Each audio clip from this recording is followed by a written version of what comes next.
Hello and welcome to Fresh Face Comics, the comic book podcast where a lifelong comic book reader guides his friend through the world of comics for the first time. My name is Joey Morgan, the aforementioned lifelong reader. With me, as always, is Jacob Licklider, the aforementioned newbie. I've decided to forego my usual comedic intro to do a quick content warning. This episode of Fresh Face Comics will be discussing themes of racism, Islamophobia, and violence against children. Because those are all things featured in this story. Most Yes. for the most part, only one of those things gets talked about, and not with the level of seriousness that I think it probably should. No. But yeah, um, yeah, today we're talking about Batman, A Death in the Family. We are covering the deluxe edition, so this includes A Lonely Place of Dying. So we have an extra little story that compared to just the regular four issues. So there's something else here too that we'll be covering today. Of course, if you haven't read Lonely Place of Dying, you can just listen to the Death in the Family section, and well, you can just go with that. But yeah, I guess let's get right into it. Yes. Non-spoiler section first. Jacob, reading Death in the Family for the first time. What is it about? What's up? Okay, is it a spoil? Tell me about the child murder. Is the It's on thing a it's spoiler? on Is that a it's on the spoil? cover. It's on It's the on the cover. cover. Okay. It's the selling point of the book. So this is perhaps the most edgy Batman story to come out of 1988. um Yes, it's well, edgier than The Killing Joke. eh, I don't know about that. This is the comic that made Frank Miller say Batman had gotten too cynical. I love that. Oh god. But yeah, what's it about? It, What's up? What's going on? okay, see, for a four-issue comic story, that's actually kind of difficult to talk about because it's a story of two halves. The first half is a genuinely interesting character study of Jason Todd trying to find his mother and having a slight falling out with Batman and trying to just find his place in the world. Um,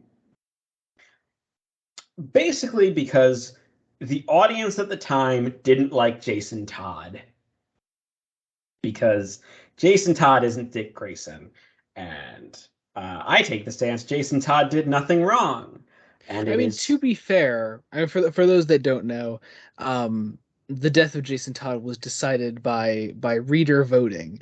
There were a set of 2 days where you could call in to DC Comics, and you'd be charged what, like 5 cents an hour, whatever, or five it was cents like per 75 cents a call, I think. Yeah, and This edition has the advertisement it in the back, does. Yeah. which I think we Yeah, should. yeah. Here we go. We charge 50 cents for each call, which will be connected to an acknowledgement message. But yeah, so it's decided by reader voting, and as we talk more about this in spoilers, you we'll talk more about why it's probably not the best decision, and I mean, on its and surface, also it's how already a gimmick decision, it is. It um, is. especially in the age before the internet. Because I can Mhm, understand readers having influence on the story if a story is presented like on the internet. But this mhm. is written, printed out, sent out physically, and then purchased by people at like newsstands and comic book shops. And it's very clearly written in a way that it could go either way. And I Yes. think that's a very poor way to tell a story. Um, Especially now, to be fair, also to people listening to this that do enjoy this story, and to be fair, also we enjoy the first half of the story. Um, we're not just gonna sit here the whole time and just rag on one of those popular Batman stories ever. That's not what we're here to do. Um, I should say if you have followed my online presence, I do not like being overly negative. That's not fun for me. mhm. But I'd like to share a little anecdote first on the not an anecdote, but just a story that I heard about something Doctor Who related, I guess, sort of. I don't know if you know where this is going, but one of our main criticisms of this is just the whole voting system and letting a story be told, either way, and not having a clear direction with where you want to go with it. There's a show called Broadchurch, created and written by Chris Chibnall, and I won't spoil it, of course, but it's a murder mystery. This kid gets killed, and by the end of the first season or series, you find out who the murderer is. And apparently, Chris Chibnall had it written that if the killer had leaked online, if the whole ending had been revealed and leaked to the public, Chris Chibnall had a backup ending in mind that he was ready to film and put into the final episode just for the sake of preserving that secret. So there was no integrity in that ending because he was really willing to just throw it all out the window just for the sake of a surprise and for shock value. And I think about that story a lot, and I think about it especially today as we record this episode. Yeah, I don't know if you knew about that at all. I had heard that, but I have not seen Broadchurch, but it's also kind of the Game of Thrones problem. It's let's do something for shock value, and let's not really think of the ramifications. And with a story like this, there are ramifications to be had, definitely. But this is a comic book. You need to know exactly where you're going, at least for now, at least within the story, because this was written in such a way where it's a four-part story. The inciting incident that they had readers vote on happens at the halfway mark, so between issues 2 and 3. And the back half of the story should be dependent on what happens there. But it's written in such a way where honestly, Jason could have lived or died, and it would have barely affected the back half of the story. Yeah. Heck, the deluxe edition has the penciled versions. And a colored version of it, actually. Yeah. Well, the colored version of that, but also the penciled versions of just the scenes that would have changed. Yeah. And it is one scene. Yeah. Because here's the thing. The actual death, the scene that everybody talks about where Jason dies, that was up to the reader, that would have happened the same way either way. Yeah. It's the aftermath of that would have changed. But it's so minor, so fucking minuscule. So that the title of Death in the Family could still apply. We'll talk about what that other death is in spoilers. But there are issues, and obviously we'll talk about that more in spoilers. I also looked up because I was curious just to see if this is Batman 426 to 429. If Batman 430 then was written with Death in the Family in mind to maybe salvage it, it isn't. Mm-hmm. It isn't until DC has fired writer Jim Starlin and replaced him with Christopher Priest that they address Jason Todd's death. Mm-hmm. And even then, they didn't really decide to do much with it until they had Marv Wolfman come in and write A Lonely Place of Dying, which really transitions us into the other thing I want to talk about in non-spoilers here, A Lonely Place of Dying, the follow-up story. Yes. What is that all about, and what happens there? This is the story that honestly deserves the iconic status, mm-hmm. because it's all about... This is all about, here is why Batman needs a Robin, and here is why Tim Drake is the perfect candidate to be Robin. Mm-hmm. It's 5 issues told across 3 issues of Batman, 2 issues of the New Titans. Mm-hmm. And it is, let's examine that. Let's examine what exactly has happened to Batman now that he doesn't have a Robin. And let's examine, how that has changed him, and how can we actually develop him and create a new status quo while bringing in another influence. Mm-hmm. And also, I guess we could talk about the villain of that story as well, because everybody knows that the villain of Death in the Family is Joker, but Lonely Place of Dying's villain is Two-Face. And it's I think we've talked about this briefly on some past episodes, mostly on Batman the Animated Series, I think.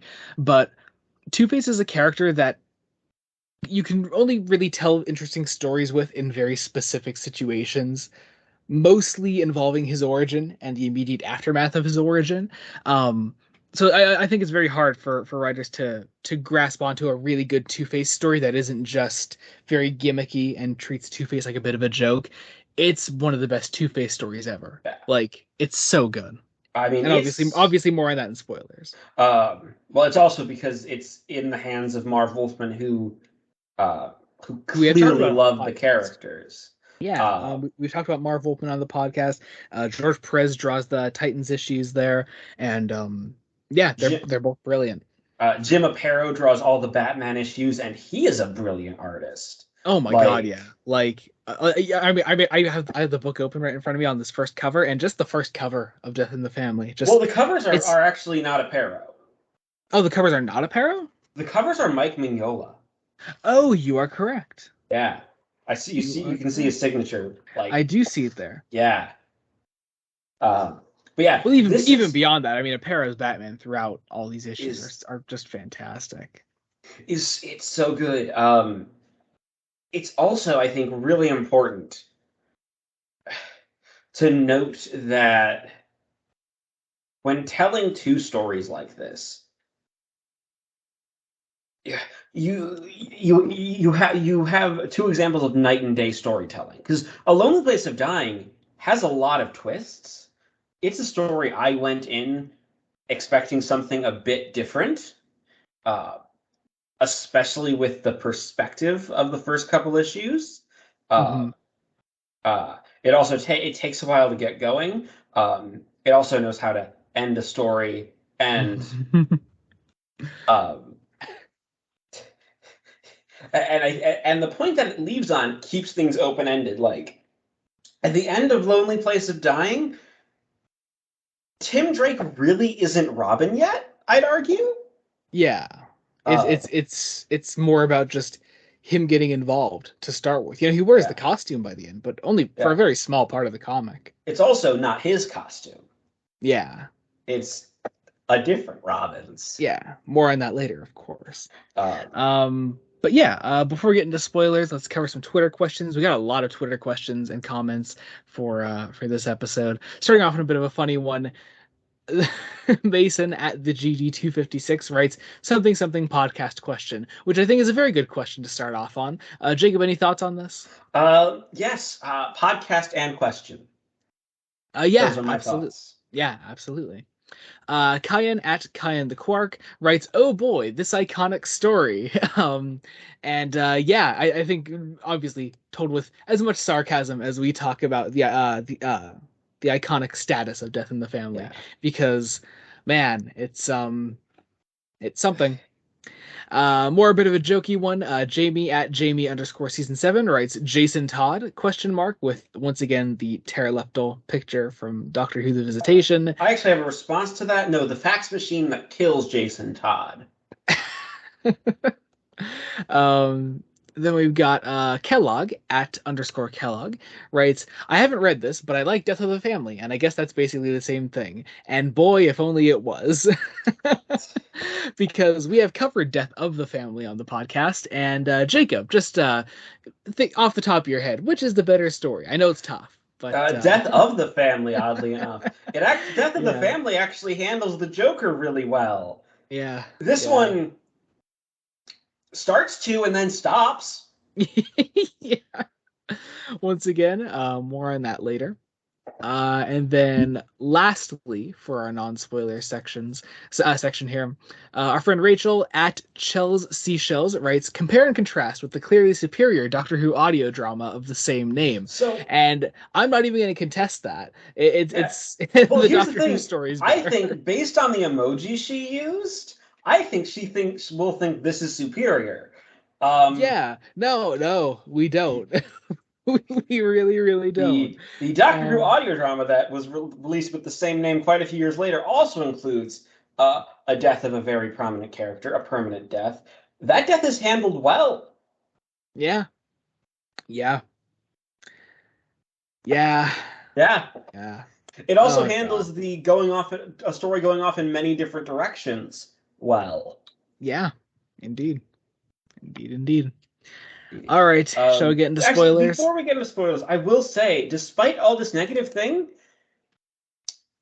this is one I think you also have to read as a piece of history Oh, definitely. Like, yeah. and Re- read carefully. It is in print. Um, I think all in-print editions now include A Lonely Place of Dying. So, I mean, that's your money's worth right there. yeah, Lonely Place of Dying alone is worth the price of admission. Yeah. So, You don't get some of the extras in the paperback, but uh, you but do yeah, get the two stories. yeah, we are both reading from the hardcover, which has introductions and afterwards and all that, and special sketches at the end, and extra little behind the scenes stuff. I don't know what's included in the paperback version, but it's there. Yeah. Yeah. So, all right, let's get into spoilers. A Death in the Family, Batman 426. So these first two issues of Death in the Family are double-length issues. These feature two chapters of Death in the Family. So Death in the Family is technically a six-part story. It's spread Yes, across but four issues. but I imagine you would probably read each issue as it is. Mhm. I love the style of cover. Um, Oh yeah. that gives you such a nice little preview. Robin begins a quest for his identity. His mother awaits him somewhere in the Middle East, but sudden and violent death is also waiting for him. And the most tragic secret of all, will the Batman be in time? And we open, with a great preview page, Hmm. and we And open with off we go. Batman and Robin straight into the action. Um, so right off the bat, let's talk about Jim Apato's art. I love it. I mean, there's not much more to say. Jim Aparo is one of those definitive Batman artists that just like you see one of his Batman and you're like, oh yeah, that's fucking Jim Aparo. Like he's so good. he's also so expressive. Oh Just yeah. there's like our inciting incident is Jason prematurely attacking a group of sex traffickers. Hmm. Again, I don't know how you could hate this kid. Is it because he's not listening to Batman? Pretty much. I mean, I guess Starlin draws Batman as a flawed character here in that Yeah. he berates Jason for doing this, because it didn't go the way that Batman wanted. My favorite here is he starts to berate Jason, and the first thing that Batman says is, "What the devil was that all about?" This is one of the older Batman comics we've read, and you can You tell, can tell. you can tell. Like, just try to imagine like Kevin Conroy saying that. You just can't, Yeah, just you can't. can't. Uh, but yeah, so they take out these traffickers, and Batman berates Jason. You know, it builds up a monologue of Jason. Oh, I had him. I was in no danger. It's like, what's worse? You nearly got yourself killed doing it. Near misses don't count. Uh, what do you think you're doing here? Playing some game? Of course, all life's a game. So Jason has spunk. Yeah, I mean, he has a bit of edge to him right off the bat, Yeah, but he's which also a which kid. some people seem to think is an addition that you know post resurrection Jason has done. Um, but no, I feel like it's always been there for the most part. Yeah. Well, it's it's it's different because here he's a child. Like Hmm. it's childish thinking, and that's important. Yeah, Um, Especially since we immediately then cut to Wayne Manor, where Bruce is talking with Alfred. Bruce still being in the Batman costume. as Uh, you do, as you do. uh, I love how Starlin calls Alfred Bruce's oldest friend. Uh, Hmm. we get basically, here's Jason's backstory that he's an orphan, and Hmm. . It's always interesting. Like there are good like Jason Todd Robin introduction stories, but honestly, like I think just reading his death story is even sufficient. Like they tell you exactly where Jason came from, who he is in this story alone, I'd say. And where he is emotionally. Because, I mean, let's be honest. Here's the thing: there aren't a whole lot of Jason Todd Robin stories. Hmm. Like after Crisis, like you had like the bat like Jason's new origin right after year one, I think, and that was already Yeah. 1987. This is the end Hmm. of 1988. Yeah. There's not even 2 years worth of this character, Yeah. Not this version of this this character. version of this character, which I already think is a shame because like you've barely given him time to develop. And Yeah. this could be a story had he lived that could have really developed him. Yeah. Uh, But more on that later. yeah. Yeah, so Uh, we find out the Joker has escaped again from Arkham. I'm assuming they don't say from Arkham, but it's there. well, uh, there's an Arkham. Uh, they they say the narration mentions Arkham Asylum. So Oh yeah, very briefly. also the important plot point is Bruce takes Jason off of active Robin duty and he just storms out to be by himself, which yeah, Yeah, that's a good reaction because Bruce isn't really parenting all that well. yeah. Uh, We get a nice little scene here between Batman and Gordon, and then we cut over to the Joker. well, actually, here's an interesting thing with Batman and Joker, or Batman and Gordon. Acknowledging the Killing Joke has already happened. Yeah, I'm not sure if this is the first time that Killing Joke has been acknowledged in main canon. I mean, it might be because this was only. It's got to be pretty close because this was it's August. oh yeah, it's really close This to was release. August Yeah. 1988. The Killing Joke was in Mhm. March of that year. Yeah, So, and Killing Joke wasn't originally written to be canon. Um, but yes, here it is. it's Here it is, so soon after its release. Being acknowledged like that. But yeah, so we see Jim Apato's Joker. What do you think of the way Aparo draws him? the best. That is like the best. That is just an iconic design. Hmm. Yeah. Oh, Like, I love it. Yeah. there is no doubt in my mind that Jack Nicholson's Joker takes its cues from Aparo. And Between Aparo and like Neil Adams, like Neil Adams's Joker is very much like this, but just with that little bit more edge to him, I think. yeah. But yeah, I love this. I love the way Aparo draws him. And Starlin here portrays the Joker fairly well. Hmm. It's like, I happen to be crazy, not stupid. The Joker knows when it's time to take a vacation. Um, and he and we find out he has stolen something.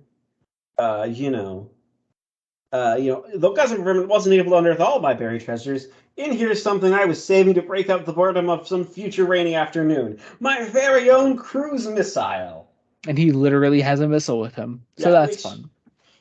it's the type of ridiculousness that works for the character.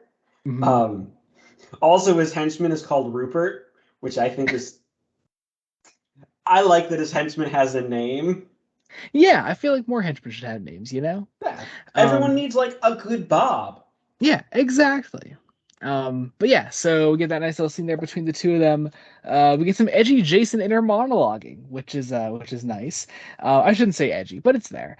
Um, He's walking down Crime Alley back to the dilapidated apartment where he lived, and he reflects on the death of his mother mhm, and that his dad worked for, oddly enough, Two Face. mhm. Um, Which you sort of got that already because of the way that New Batman Adventures portrayed Tim Drake, where they sort of yeah, gave him Jason's backstory. So yes, that you see where that came from at least. Um, yeah. So oh yeah, he's just again once again Jason's backstory for those that don't know it already. Who is this lady that he's talking to? it's just a friend of his mother's who Nice. recognizes him, calls him up to her apartment, um, and is like, "Hey," she apparently, saved his family's possessions, which is honestly, it's nice. Yeah, oh, yeah. It's yeah. Like Jason came from a hard upbringing, but yeah, it's nice to know that he had people that he knew and like was close to, or at least that his family was close to. So just seeing that sort of reflected here is nice. Yeah, and she gives him the stuff, and he goes on his way. He heads back to Wayne Manor, and honestly, this should be the opening of Jason and Bruce reconciling, Hmm. and it kind of is. Yeah, yeah. Uh, Batman goes after Meanwhile, this. Batman goes after this mobster, I guess. who is That. an associate of the Joker? Mhm. Um, I he's singing a song from the 1940s. As you Uh, do. yeah, But yeah, so he goes after him. Meanwhile, Jason is looking through his old family belongings. He finds a picture of him and his parents. Um, finds his birth certificate and sees that what is it? His mother's name is scratched out and it starts with an S. instead of the Um, Sea of Catherine, which is intrigue. Um, Kind of interesting though that like discovering his mother might be his real mother might be alive, a real mother he never knew.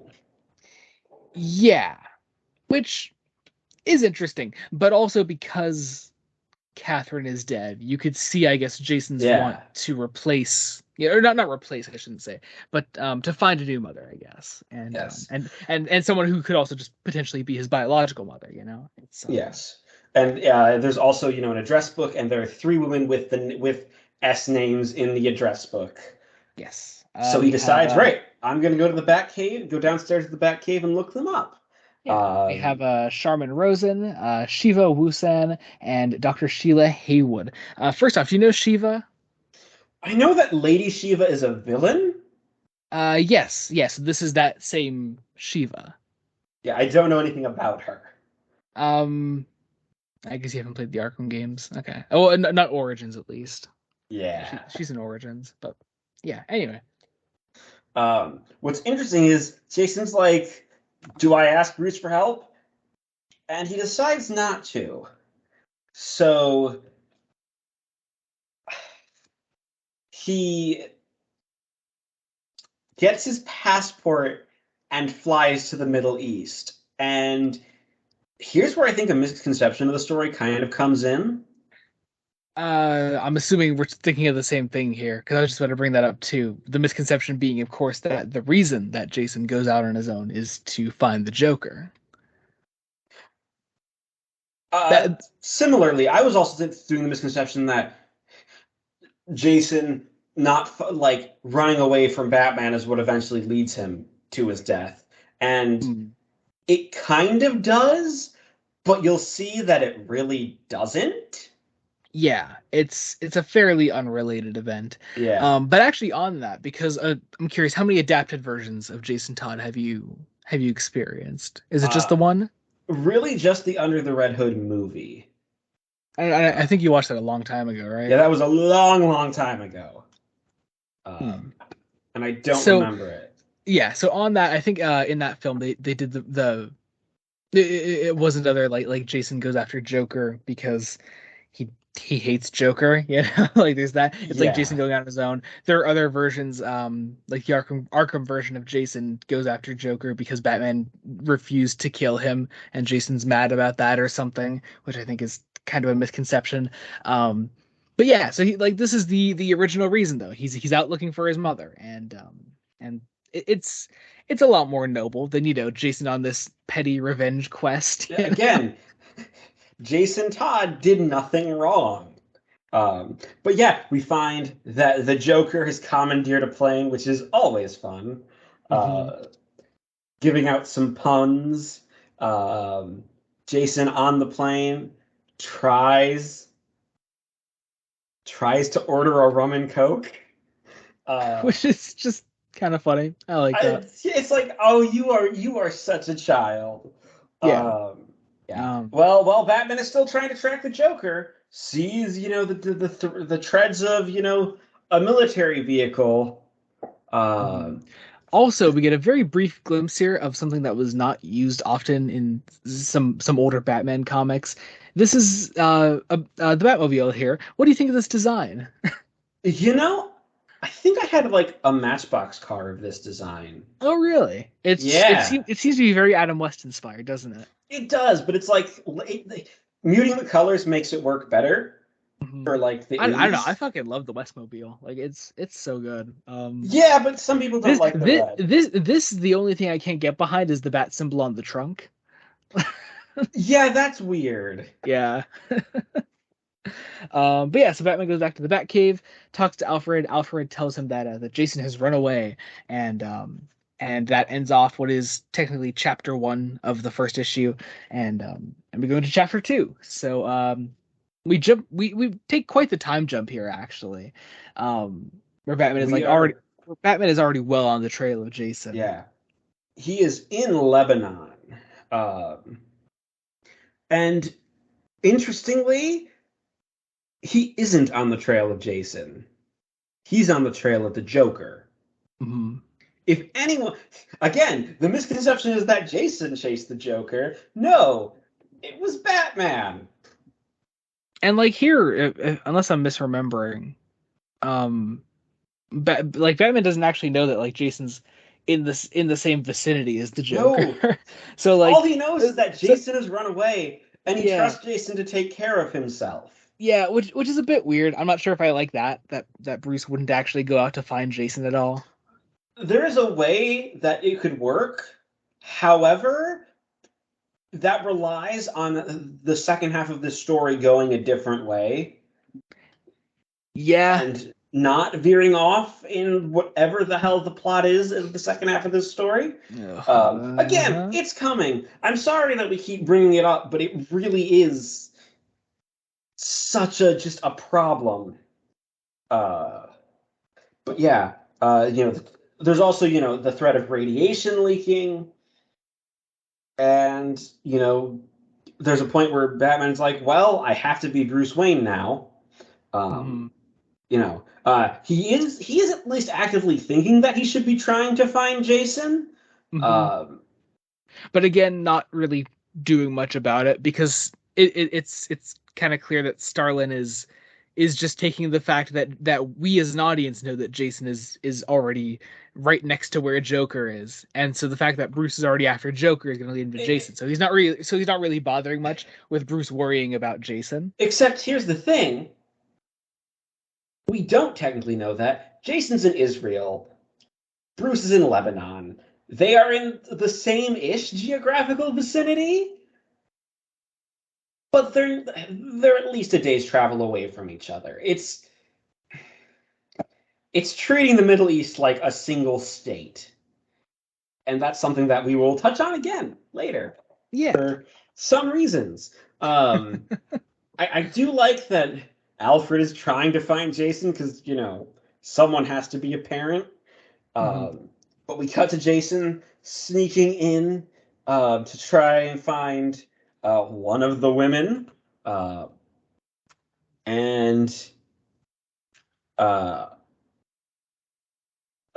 He finds, that she, his first candidate for a possible mother, is in Beirut, including the hotel listing. So he's like, great, I'm, he's going to do some plane hopping and try to get there the next day. And interestingly, who else is in Beirut?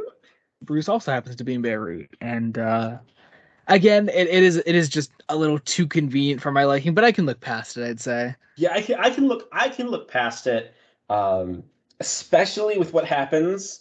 He becomes Batman. He attacks some, for lack of a better term, terrorists, possibly just mercenaries, generic Middle Eastern bad guys, shall we say? Yeah. Which it's worth mentioning, given like if people know what's coming in this story, as of right now, there's nothing terribly offensive about the way this section of the book is portrayed. Right now, we are at standard 1980s American jingoism. That's going to get blown out of the water eventually. But right now, we are in fairly easy to look past territory. Like, not great, but oh boy, what's coming? Jason has now made his way to Beirut. He finds the hotel, is grabbed from behind by Bruce. Mm-hmm. And I love this scene, actually. Where Jason talks about why he left. Why he left? Because it actually gets through to Bruce. Yeah, yeah, and Bruce understands and like is actively there to help Jason through this. Yeah. Um, and it turns out, Charmin Rosin is with the man that Bruce is looking for. Um, but it's like they're on the same case. So, Batman and Robin are now on the case. Yeah. And it's not specifically spoken that they're reconciling, but it's shown Yeah. so beautifully. Yeah, it's there because like this immediately becomes very important to Bruce, and he understands what Jason's going through. Yes. But very conveniently, they find Charmin Rosen, the first of the three potential mothers. And she is working. She's in the company of the Joker, who is doing something very American and selling military weaponry to terrorist cells, which Yeah, for 1988, that is a very bold statement, and honestly, very good commentary on the late Reagan era. yeah. Yeah. Um, it Also, won't I last. like the semi-casual uniform Joker's wearing here. Yeah, I like that he's always in purple. Yeah, Like, like purple's always there. It's yeah, nice. though he's wearing jeans, and that's just, It's a weird look. it's It's a like, weird look okay, why are you in jeans, sir? because he can be. Um, but yeah. So he's He here. also he also freaks out when he realizes Batman is here. Mhm. Uh, Yeah. Um, yes. So he runs away. Batman and Robin take on all of his men here, of course. Um, some nice action sequences here that Aparo draws rather well. Aparo does that thing with his action sequences where he does it in a bunch of tiny panels rather than like here's a whole 2 page spread for one punch. It's a big moment. Like no, it's just here's a fight scene with a bunch of different active moves here, and it's told in these tiny panels. I like it. a It's lot of different time, compared to a lot there's of the stuff. also a good use of shadow in some of the small panels, like especially whenever Batman's cowl is in the fray. Oh yeah, yeah, Uh, like how it like overtakes his whole face and it's all shadowy. Yeah. yeah, but Charmin Rosin shoots one of the terrorists joining the fray as an Israeli agent. Um, and Jason, gets threatened. Jason goes to stop her, and she saves herself, which is very nice. While the missile blows up, because so what we neglected to mention is to transport it, the Joker had his men disassemble and reassemble the missile, Hmm. so it blows up in their face. Yeah, and I kind of like this moment here where like Joker is just so dejected by the missile blowing up, and he's just like, all my lovely money burnt to a crisp. Whatever will I do now? And he walks Whatever away, just will very I do? sad. Um, we get just I don't know. It's a weird scene. I'm not sure if I like the way it's written, where Jason confronts Charmin, but whatever, I guess. Yeah, it's basically like, have you ever been to Gotham City? Have you ever had a baby there? It's like, no. Who the fuck are you? Like, Bruce is like, I can't tell you anything else. This is classified information. Um, Mhm. so But yeah, so Jason and Batman, well, I come like Jason and Batman. Jason and Bruce go out to continue to search for Jason's potential mother, and meanwhile, we get. I know you mentioned like some potential influence on Jack Nicholson's Joker, but like we have the human. I say human, but like regular, like skin tone colored face Joker here, that I really like, and flying to Ethiopia, where also the next candidate for Jason's mother is. And that yeah, leads us nicely into A Death in the Family, Book 2 of 4. Robin finds his mother, and waiting is the Joker, planning a revenge that is swift, violent, terrible. Can Robin survive? Decide. Survive? You will decide. Details on the inside back cover. Love it. Because And so we yeah, go into A Death in the Family Chapter 3, which is issue 2, but yeah. Anyway, yes. here we go. Here we go. Batman We and get Robin some still on the recap. hunt. Yeah, I get some recap. Batman and Robin still on the hunt, of course. We get some flashbacking to what happened last issue. Basically, Um, because I think they knew this was the one that was gonna sell because yeah, yeah. You could, the reader can actively participate in this story. This is the one that's going to sell to people, even if they didn't know what it was for. yeah. So they are heading out to find Sheila Haywood, and the Joker. The Joker finds her first. Um, uh, and here's something that's a little interesting. He has blackmail on this woman for who because she was at one point in Gotham performing illegal operations on teenage girls. Yeah, She which was an is abortion doctor. yeah, And based on the timeline and when this is out, this is less than 20 years after Roe v. Wade passed. hmm and So, wow, that's topical. yep. Jesus. And it Yeah, makes the rest of this all the more baffling because Starlin is clearly politically aware. yeah, yeah. Which I know we're doing nothing but alluding to the back half of this story. But God, just how did it happen? Yeah. Just how? Anyway, the Joker blackmails her and has some amazing dramatic posing. Oh yeah, yeah. I, Um, I I I love the way that he looks like when he first enters the tent. The way he says the way when he says Sheila Haywood, like I love that. Just the way he's drawn there. Um, I imagine him doing the Charlie Collins voice from Joker's Favor. yeah, yeah. Like, Jumping Jiminy Christmas. Yeah, yeah, that whole yes. thing. Yeah. Um, Um, yeah. because this is uh, honestly great. Like, yeah, yeah. all of these two issues are great. Uh, Mhm. we need to stress that. Yeah. Uh, But yeah, but so we get yeah, that whole scene. He blackmails her. Then we meet Shiva, who's just watching Batman and Robin take on these other thugs out here. in a camp, Mm. and uh, I love I love the way Jason is drawn uh, in some of these panels.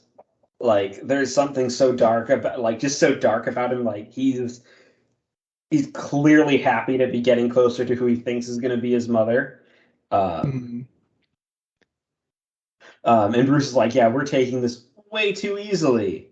And sure enough, Lady Shiva throws her nunchucks at Jason, and he falls over. And she and Bruce have some witty banter. Yeah, it's nice. Yes. Um, it's like she's been watching, and then by the witty banter evolves into witty action. Um, Basically building up, to Jason trying to get in between them to stop it. They end up subduing her, cuffing her, and Bruce asks the question, have you ever had a baby? And she's like, uh, she doesn't deny it. Initially, Hmm. she's, very certainly, I've had dozens of babies. Yeah, which is an odd thing to say, but League of Assassins, I guess. Yeah, so, okay, and then we get a very comic book moment. Batman injects her with truth serum. Now, this is a real chemical. Yeah, It doesn't work like that. yeah. That's propaganda. It's basically, oddly enough, it has the reputation of being truth serum. So when people are injected with it, the placebo effect takes over, which is kind of fascinating. Um, So it's not really true serum, but she was like, no, I've never had children. So they just leave her in the desert. Mhm. Uh, and it's like, oh, our paths will cross again. And they head out to Ethiopia, which, once again, just a reminder. Like there's nothing really offensive here. Let Yeah, there's like nothing offensive here. Also, this is a world-spanning trip. yeah, and it's just again it's worth noting. Like I know it's all we keep fucking talking about, but Because my God, it's gonna how happen. it's gonna fucking happen? Oh my God. Because Anyway, there's a we kick off refugee chapter 4 crisis. of Death in the Family here. Um, sorry, what were you gonna say? Go ahead. There's a refugee crisis, which is kind of true, and very much this is great. There's only so much Bruce Wayne and Batman can do, uh, Mhm. which is interesting. Uh, but they do find Sheila Haywood. Uh, Yes. And there's a nice little reunion moment for yeah, Jason and Sheila, which lasts about 2 pages until Jason sees that the Joker is here. yes. Well, here's what's nice is that their reunion is good, and she's like, we get the backstory. She was a struggling med student.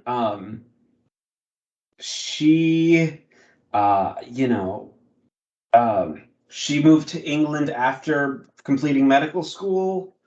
Uh, or I also like the just the little very tiny nod here that that Jason's mom is blonde because when Jason was first introduced, he was actually blonde. I don't know if you knew that, but I didn't. yeah, yeah, Jason was blonde at first, Interesting. and then people didn't like that, so they made him look more like Dick Grayson, and there's Oh, that. fun. So yeah. Uh, yeah, but it's a very nice reunion. But yeah, then Jason sees the Joker going into his mother's tent. He eavesdrops, which again, he's not making any of the wrong decisions here. Mhm. Uh, he's turns out, oh, the Joker is blackmailing blackmailing her. Uh, she yeah, Jason follows them all to a warehouse. Uh, you know, we get some more of the Joker's plans of basically, she's going to do him a favor by helping him move stuff, and then something happens that again, because of the reputation of this, I didn't expect. Okay. Jason goes and tells Bruce. Hmm. He, Yeah, like Jason doesn't try to lone wolf it. Like yeah, it's yeah, like Jason is still working with Bruce here. yeah, it's he tells Bruce, the Joker has his mother, and Bruce is like, Mhm. of course I'm gonna help. Like, Hmm. Yeah, and so he goes off to do that. Jason goes back to get his mom, and he tells her that he's Robin, which is like I love that especially. I just like that little touch. Like it clearly Sheila is just uncomfortable with this whole situation, but Jason just wants to have that connection. So he tells her like everything about him, everything that she's everything missed about. about his life, and including just the most the most well kept secret of his life that he's Yeah. Robin, and it's just oh I love it, and And then she delivered the unfortunate news that she's handing him over to the Joker and he is about to die. yeah, Um, yeah, and people again, this is a thing that they cut out of adaptations, mhm. and they shouldn't. I mean, I'm not sure if every version of the death of Jason Todd has time to include a whole Jason's trying to find his real mother plot. Um, Cut it down to just he finds her, simplify it. mm, Because it's still a lot to do, and I guess it depends on the medium you're telling it in. yeah, well, I'm just saying this betrayal is sort of what makes it work. And then the brutalization starts. Yeah, yeah. Joker starts beating the piss out of a child. Starts with a He pistol whip, Yeah, I was which just gonna say he pistol whips him, punches him. Jason Uh, does fight back at first. He gets a good punch in there. One of the one thugs of jumps in. Both thugs jump in, and they get Jason down on the ground. And then the the crowbar comes. crowbar comes out, and oh my god, this is intense. Yeah, yeah, Like, it's so fucking dark. like Jim Um, Aparo once mhm. again. And like it seems a lot like campier than any version or any way that that's shown that the death is shown nowadays. But just those six thin panels on that page of those swings of the crowbar, so fucking dark. And the way I wouldn't. the way It's not Aparo even draws campy. the way Aparo It's draws the glee on Joker's face there, like, oh man, and you immediately see the followed. movement, you see the reactions. Your brain is filling in every blow. Yeah, and just Sheila looking away from it, lighting a cigarette, trying to disconnect herself from a son she never knew. It's oh man, it fucking It's hits. terrible. Yeah. We cut back to Bruce, who is in his helicopter, bails Mhm. out. Is basically working to get the refugees safe and then get back. Hopes Jason is waiting for him. We And cut back to boy, the Joker. We see a bloody fucking crowbar. yeah. Oh my And God. And the way it's like his stained his stained his clothes and like his glove there, and like he puts his bloody hand to his mouth. yeah. Like, Oh my God. What they the fuck? then set a bomb. Which brings us to our next Twitter question, our first spoilery Twitter question. Jamie at Jamie underscore season 7 says, how much did Jacob hate that one guy who rigged it so that Jason died? I thought that was in reference to the fact that, like, the rumor is that someone did an automated program that would call the number. Oh, oh, I didn't. Yeah, Oh, I didn't think that's what he was referring to. I thought he was talking about this guy here, which I thought was an odd question. Okay, that makes more sense. yeah. Okay, well, I mean, thoughts on that, I guess. Again, unfair. Like, though it's sadly a very big And I swear if foreshadowing. and I swear if that's true, if that one fucking guy did it, that's got to be like the biggest fucking Frank Miller dweeb in the world who just desperately wants Dark Knight Returns to be canon. Oh Like, yeah. Well, and here's the thing. I think they talk about it somewhere in this edition, in either the introductions or somewhere in the bonus material. yeah, It was a very, very close race. it was yeah, it was really close. And honestly, if that's true that the one guy rigged it, then Jason probably would have lived. Yeah. Uh, and it's all the more ironic because, again, Frank Miller doesn't like this decision. Which is Frank so Miller weird called. because he's the first guy to say that Jason Todd fucking died. Yeah. I mean, that was in his alternate universe future fan fiction. Yeah. Like, Which, let's be real, is a little edgier than Death in the Family. yeah. Um, but this is just very cynical. So yeah, this bomb is set. Sheila's in tears. Jason isn't dead He is yet. instead slowly dying, and my God, these last couple pages. Yeah, Sheila's tied up. Jason, his eye is all puffy. Blood is running from multiple parts of his body. The bomb is counting down. Jason frees Sheila. You get these wonderful 12 panels of the bomb counting down side by side with Jason untying Sheila, him crawling away, her lifting him Bru- up, and them helping each other out. Bruce arriving. They get to the door. It's locked. And that's the last thing they say. Jason's last words alive are "What's wrong?" And then it blows up. And we end on Bruce screaming, Jason, oh my God, no. Bringing us into the bad half.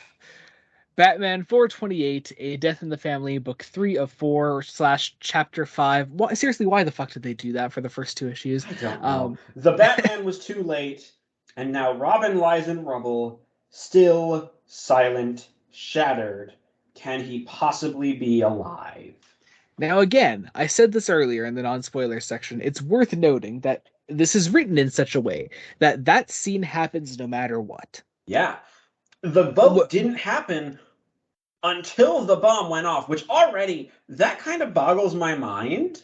Yeah, because it's very easy to just hear, okay, you know the death of Jason Todd. That was left up to a vote.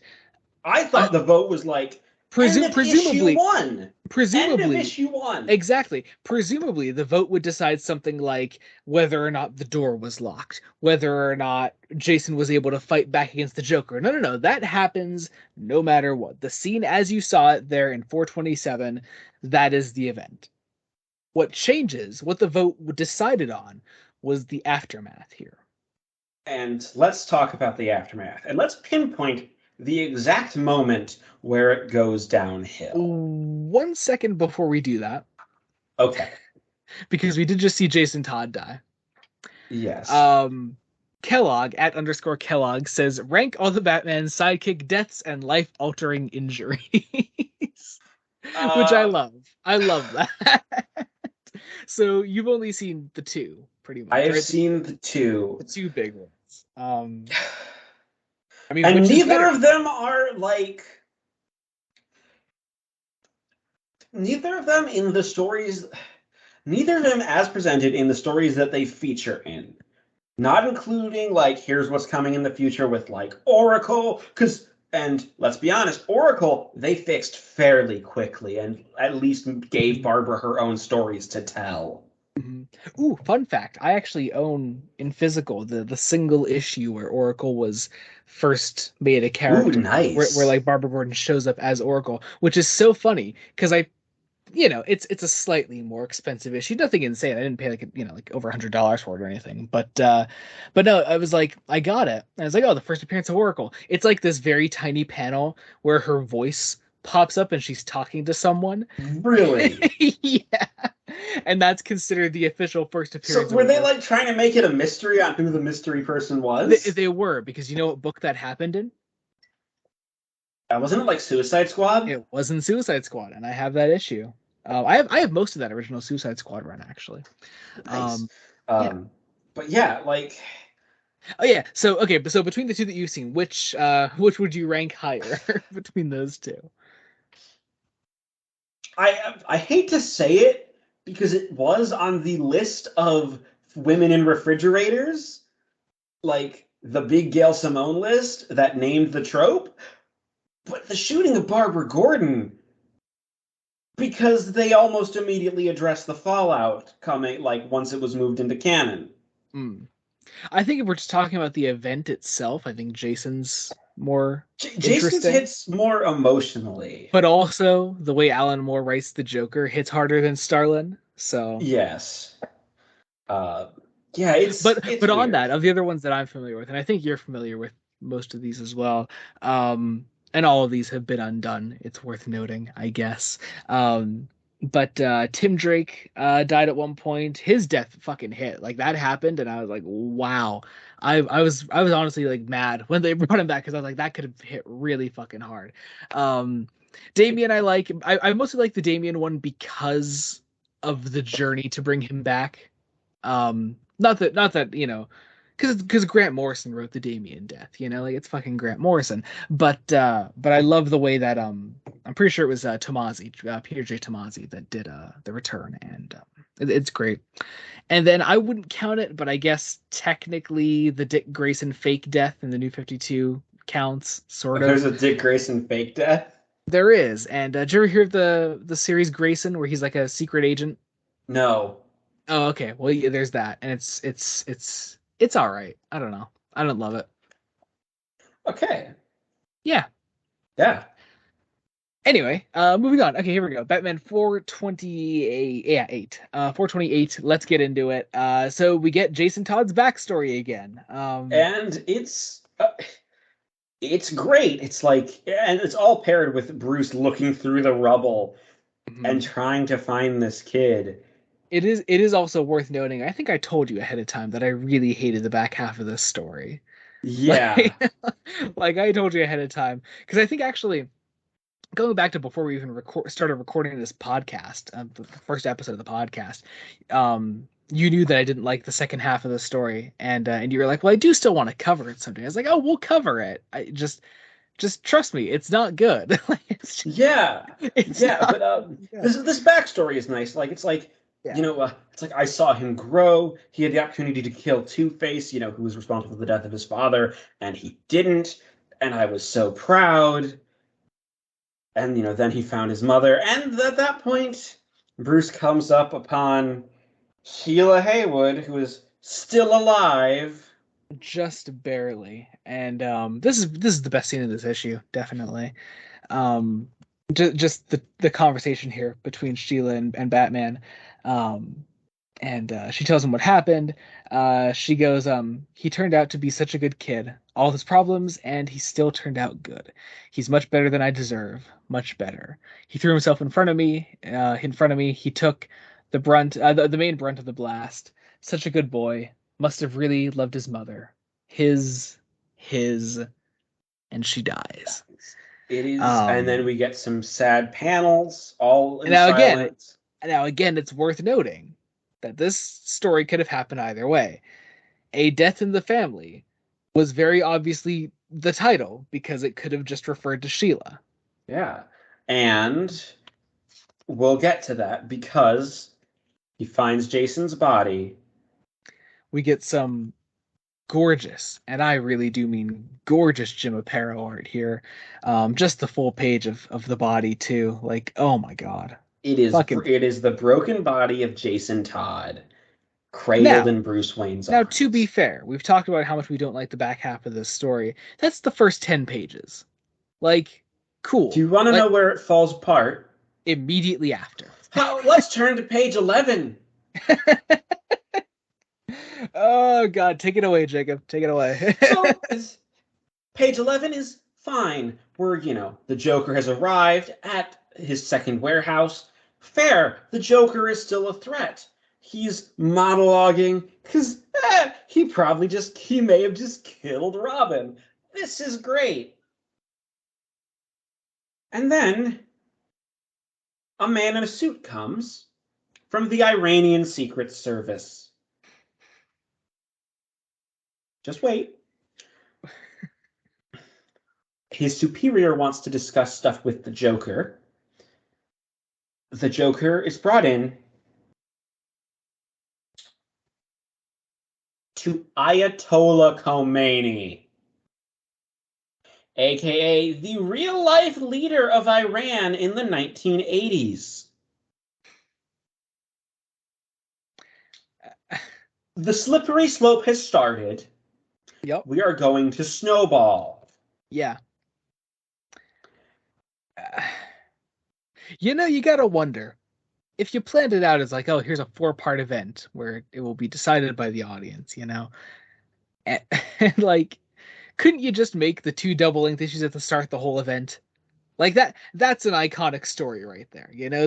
this is not a fucking iconic story. This is not it.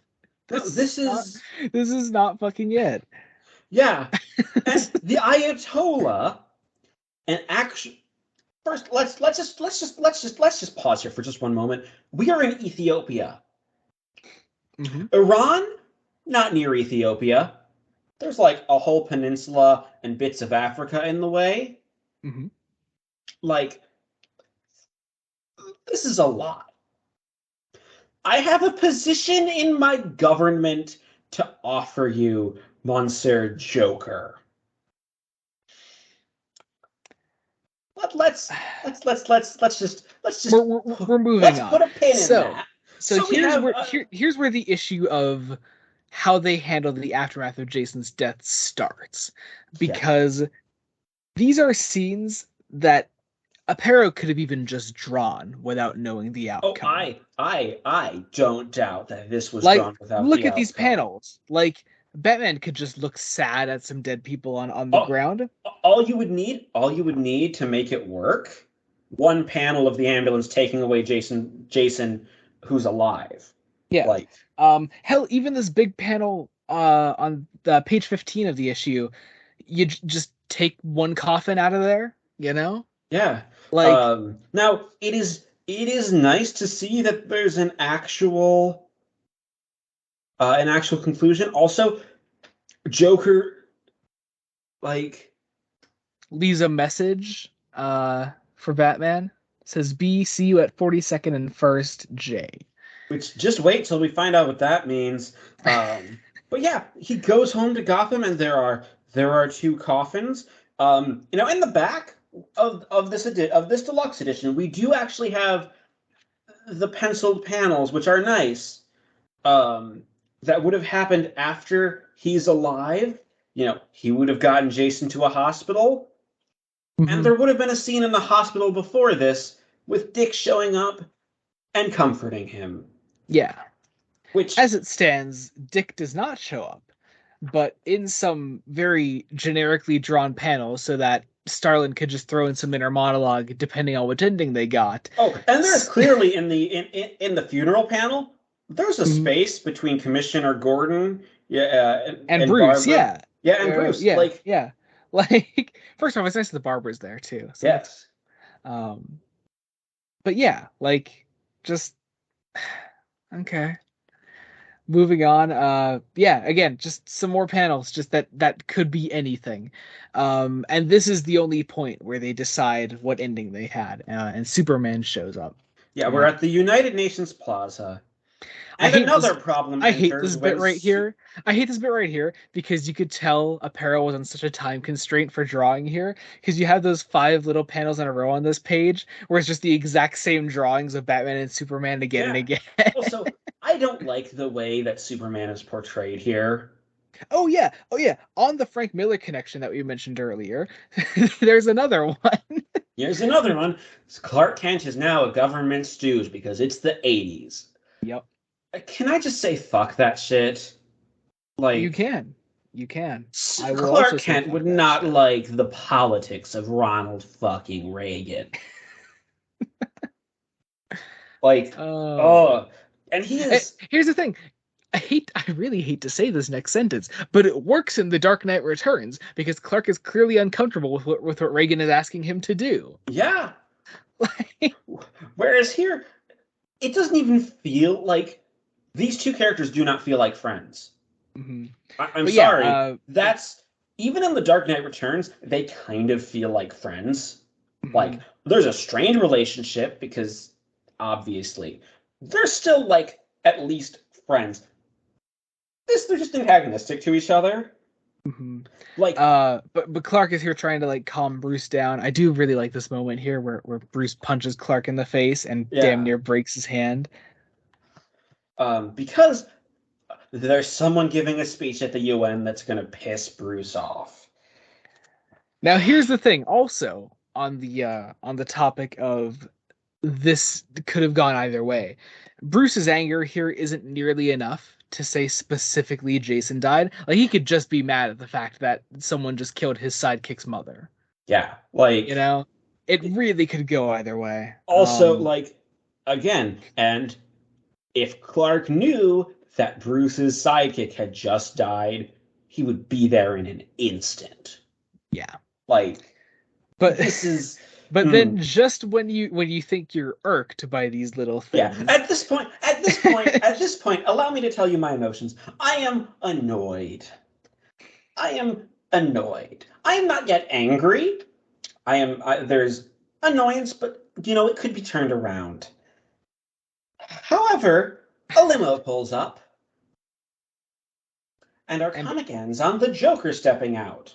who Now, isn't this says touching? My old pal Superman and Batpest has come to congratulate me. It's true, guys. I'm the new Iranian ambassador to the UN. Eat your hearts out. and he is dressed horribly. Also, this is not the worst of the Islamophobia that we are going to get.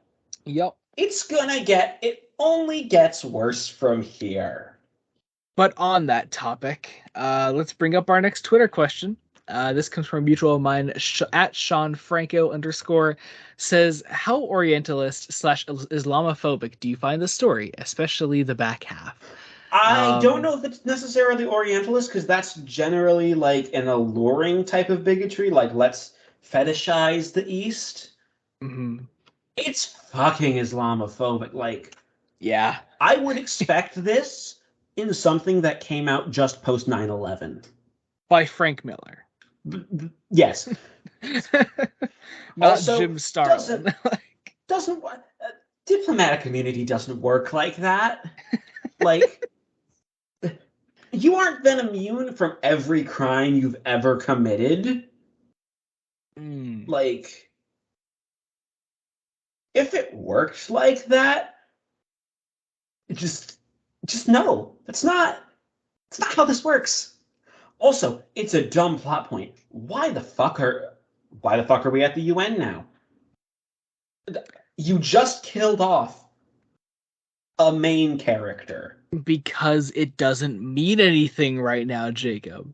Yeah. It means fucking nothing at this point in the series. And because this was clearly outlined as just, well, either way, this is what's going to happen. We're going to tell a mostly unrelated story because we know that the Joker just did something bad, you know? Yeah. And it only gets worse from here. Strap in, folks, for Batman 429, Death in the Family, Book 404, Chapter 6. Let's Robin finish is this dead, shit murdered off. by the Joker, and the Batman can do nothing about it, or can he? Now, I love this cover. Like, oh yeah, the cover's great. I love this the is way an Joker's amazing drawn cover. here. It's Mignola's best. I love the costume the Joker's in. Clearly, that that inspired Tim Burton and Batman. Yeah. Like, it so clearly did. Anyway, we open with Go ahead. Go ahead. oh God, Bruce Just go ahead. and Clark meeting with a CIA agent that the president sent. Okay. And it's like, surprise, you can't do anything to the Joker. He has diplomatic immunity. And he just leaves Bruce and Clark to deal with it themselves. So much is wrong with this. Like, these are already out of character. Also, like, Clark now, how many pages has it been? Since 4? Since he was introduced last issue? 3, 4, 5, 6, 7, 8, 9 pages finally brings up the death of Jason Todd. Remember, the thing that this story is supposed to be about? Yeah. Yeah. Or you would think it's about, because again, it means nothing right now. It means right absolutely nothing. Also, it's just, this is all Clark has to say. I'm sorry to hear that. He seemed like a really nice kid. I want if I ever go to a fucking like convention where like Tim Daly or like George Newbern are there, I'm gonna get them to record that, saying that. I'm sorry to hear that. He seemed like a really nice kid. And then Batman responds with this really like deep line. He's like, Jason was the best. The Joker murdered him. And then Clark's like, you have proof? It's like, are you fucking kidding? Are you fucking kidding? Oh, God. I'm going to say it. It's this page that made this 4-part comic the worst comic we've read so far. Ooh, man. That's like, and what kind of makes it such a shame, I still give it a 5 out of 10, basically, because that first half is so good. Yeah, yeah. Like, this is... You have to read it to believe it. But again, they're bickering. Clark at least is like, I'll try to do something. And, there's going to be a UN meeting the next day where the Joker's going to speak, because remember that's the plot now. Yeah. Yeah, it is. There's some And, internal monologue from Bruce about Jason's death. Okay. mhm. But again, internal monologue is the only thing they're working on here, because it reads so hollow. yeah, Like, he should be screaming. yeah, like if it was planned out, if Jason was always gonna die no matter what, I have reason to believe that Starlin would have killed off the Joker canonically here. Yeah. Like, genuinely, like I think this would have been it. But Batman goes to meet the Joker, and you can tell this was not written with that in mind. Yeah, yeah. It's just like, okay, well, here's the outline. We're gonna have a scene where Batman confronts the Joker. He's gonna be all pissy, either I'm giving you one last chance. Okay. Because let's be real, we've read some pretty fucked up Joker stories on the podcast. This is one of the most fucked up things he's ever done. This is awful. This is awful. And even then, Batman threw him off a cliff in one of those stories. Like, this is nothing. This is fucking nothing. Why? Why is this nothing? Why is this story like this? There's one line of the Joker tormenting him, or maybe you're glad to be rid of the little darling, which that hurts, but which Batman barely responds to. Yeah. It's yeah. Joker tries to shoot him. On the things that have happened between Batman and Joker on this podcast, there's an ending where it's implied that Batman straight up killed him. Like, again, this is worse than that. This is nothing. Anyway, Joker pulls out a gun, and honestly, some great panels. Again, Jim Aparo getting us through this issue. Yeah, that's literally it. Until of course he has to draw racist Joker again in 2 pages. Yeah, we go to the next issue. In the UN General Assembly, Joker's going to give a speech. And they basically do the Dark Knight Returns thing where he gasses the room. That's all it is. Before that, there's another bit here where Aparo, again on super tight time restraints, he just reuses a bunch of his art in multiple panels. But I think we have to talk about the speech. Sure, if you want to go down that route, sure, go ahead. It is the most it is the most racist thing we have covered for this podcast. And I don't even think it's written as like Joker trying to be purposely inflammatory. Like, I almost think, I'd like to not think it, but I almost think that it's being written like this is what Joker thinks. Which, a different can of worms. Also, like, okay, just to remember, he's the Iranian ambassador. There are other Middle Eastern countries. There are other Muslim countries. Which Starlin wrote a very clear distinction between in the first half. Yeah. But I also love this bit where he takes off the racist outfit and becomes regular Joker, and people act shocked, like almost like they didn't know it was the Joker. Like, is it a disguise? It's the Joker. Like, he had a better disguise when he painted his face in the first half. Like, yeah. But again, yeah, he does the Dark Knight Returns thing where he just gasses the room.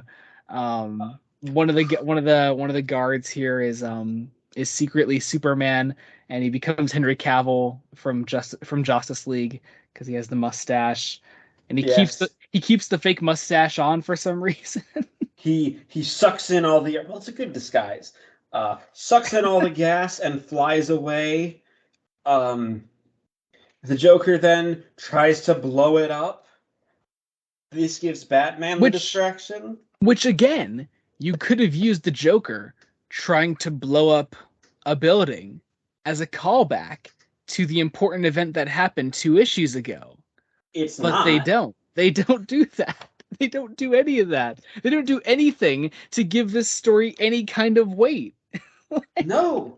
But yeah, and Because then again, this was clearly plotted with the idea that, like, oh, the Joker doesn't even need to do anything. This could just be a regular Joker story. yeah, Yeah. because Jason Todd could survive, and let's be honest, he probably would have survived Yeah. had not one guy with an automated fax machine called the number a bunch on an automated like timer. Yeah, Batman shows up. There's some action. It makes it to a helicopter. Joker escapes on that helicopter. Copter. Batman jumps on there. Um, was Joker jumps into the water. Batman jumps after him. The and then helicopter blows up, and yeah, they can't find the body. and Superman gets him out, and there's a nice little note here that it ends on. Batman in his inner monologue says, "But I know they won't. That's the way things always end with the Joker and me, unresolved." But man, I really want this thing to be fucking resolved. Yeah, Like, well, again, 2 issues ago, you killed Jason Todd. Are we going to talk about that? no, Are they're we not going going to to talk about explore it? no, they won't. No, they won't. Not for another 3 issues or so. And it is at this time that I'd like to talk about our last Twitter question for the day before we get into Lonely Place of Dying. Jamie at Jamie_season7 says, and in a question I definitely thought of myself, could Jason Todd's death be considered an example of fridging? Parentheses, I personally don't think it is. I'd argue it is. I disagree. Interesting. I'd argue it is because it's a death that prematurely cuts off a character's own arc in the same book.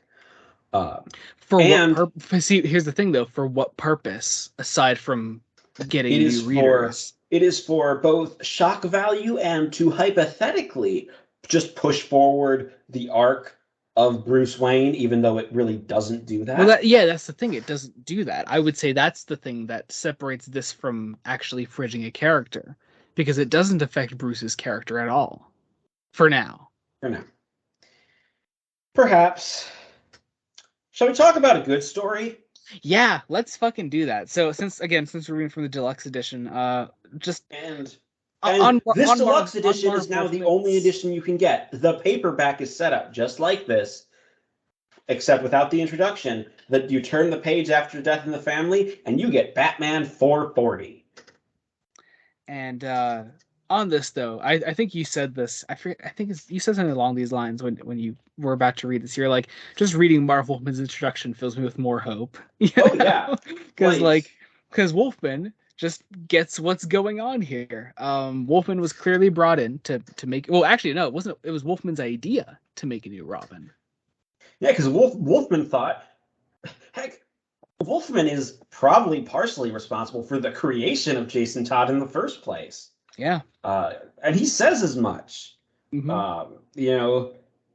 It's his fault in the first place because he's the one that got rid of Dick Grayson. Yeah, I mean, he even said no. He also even said no, we don't need to.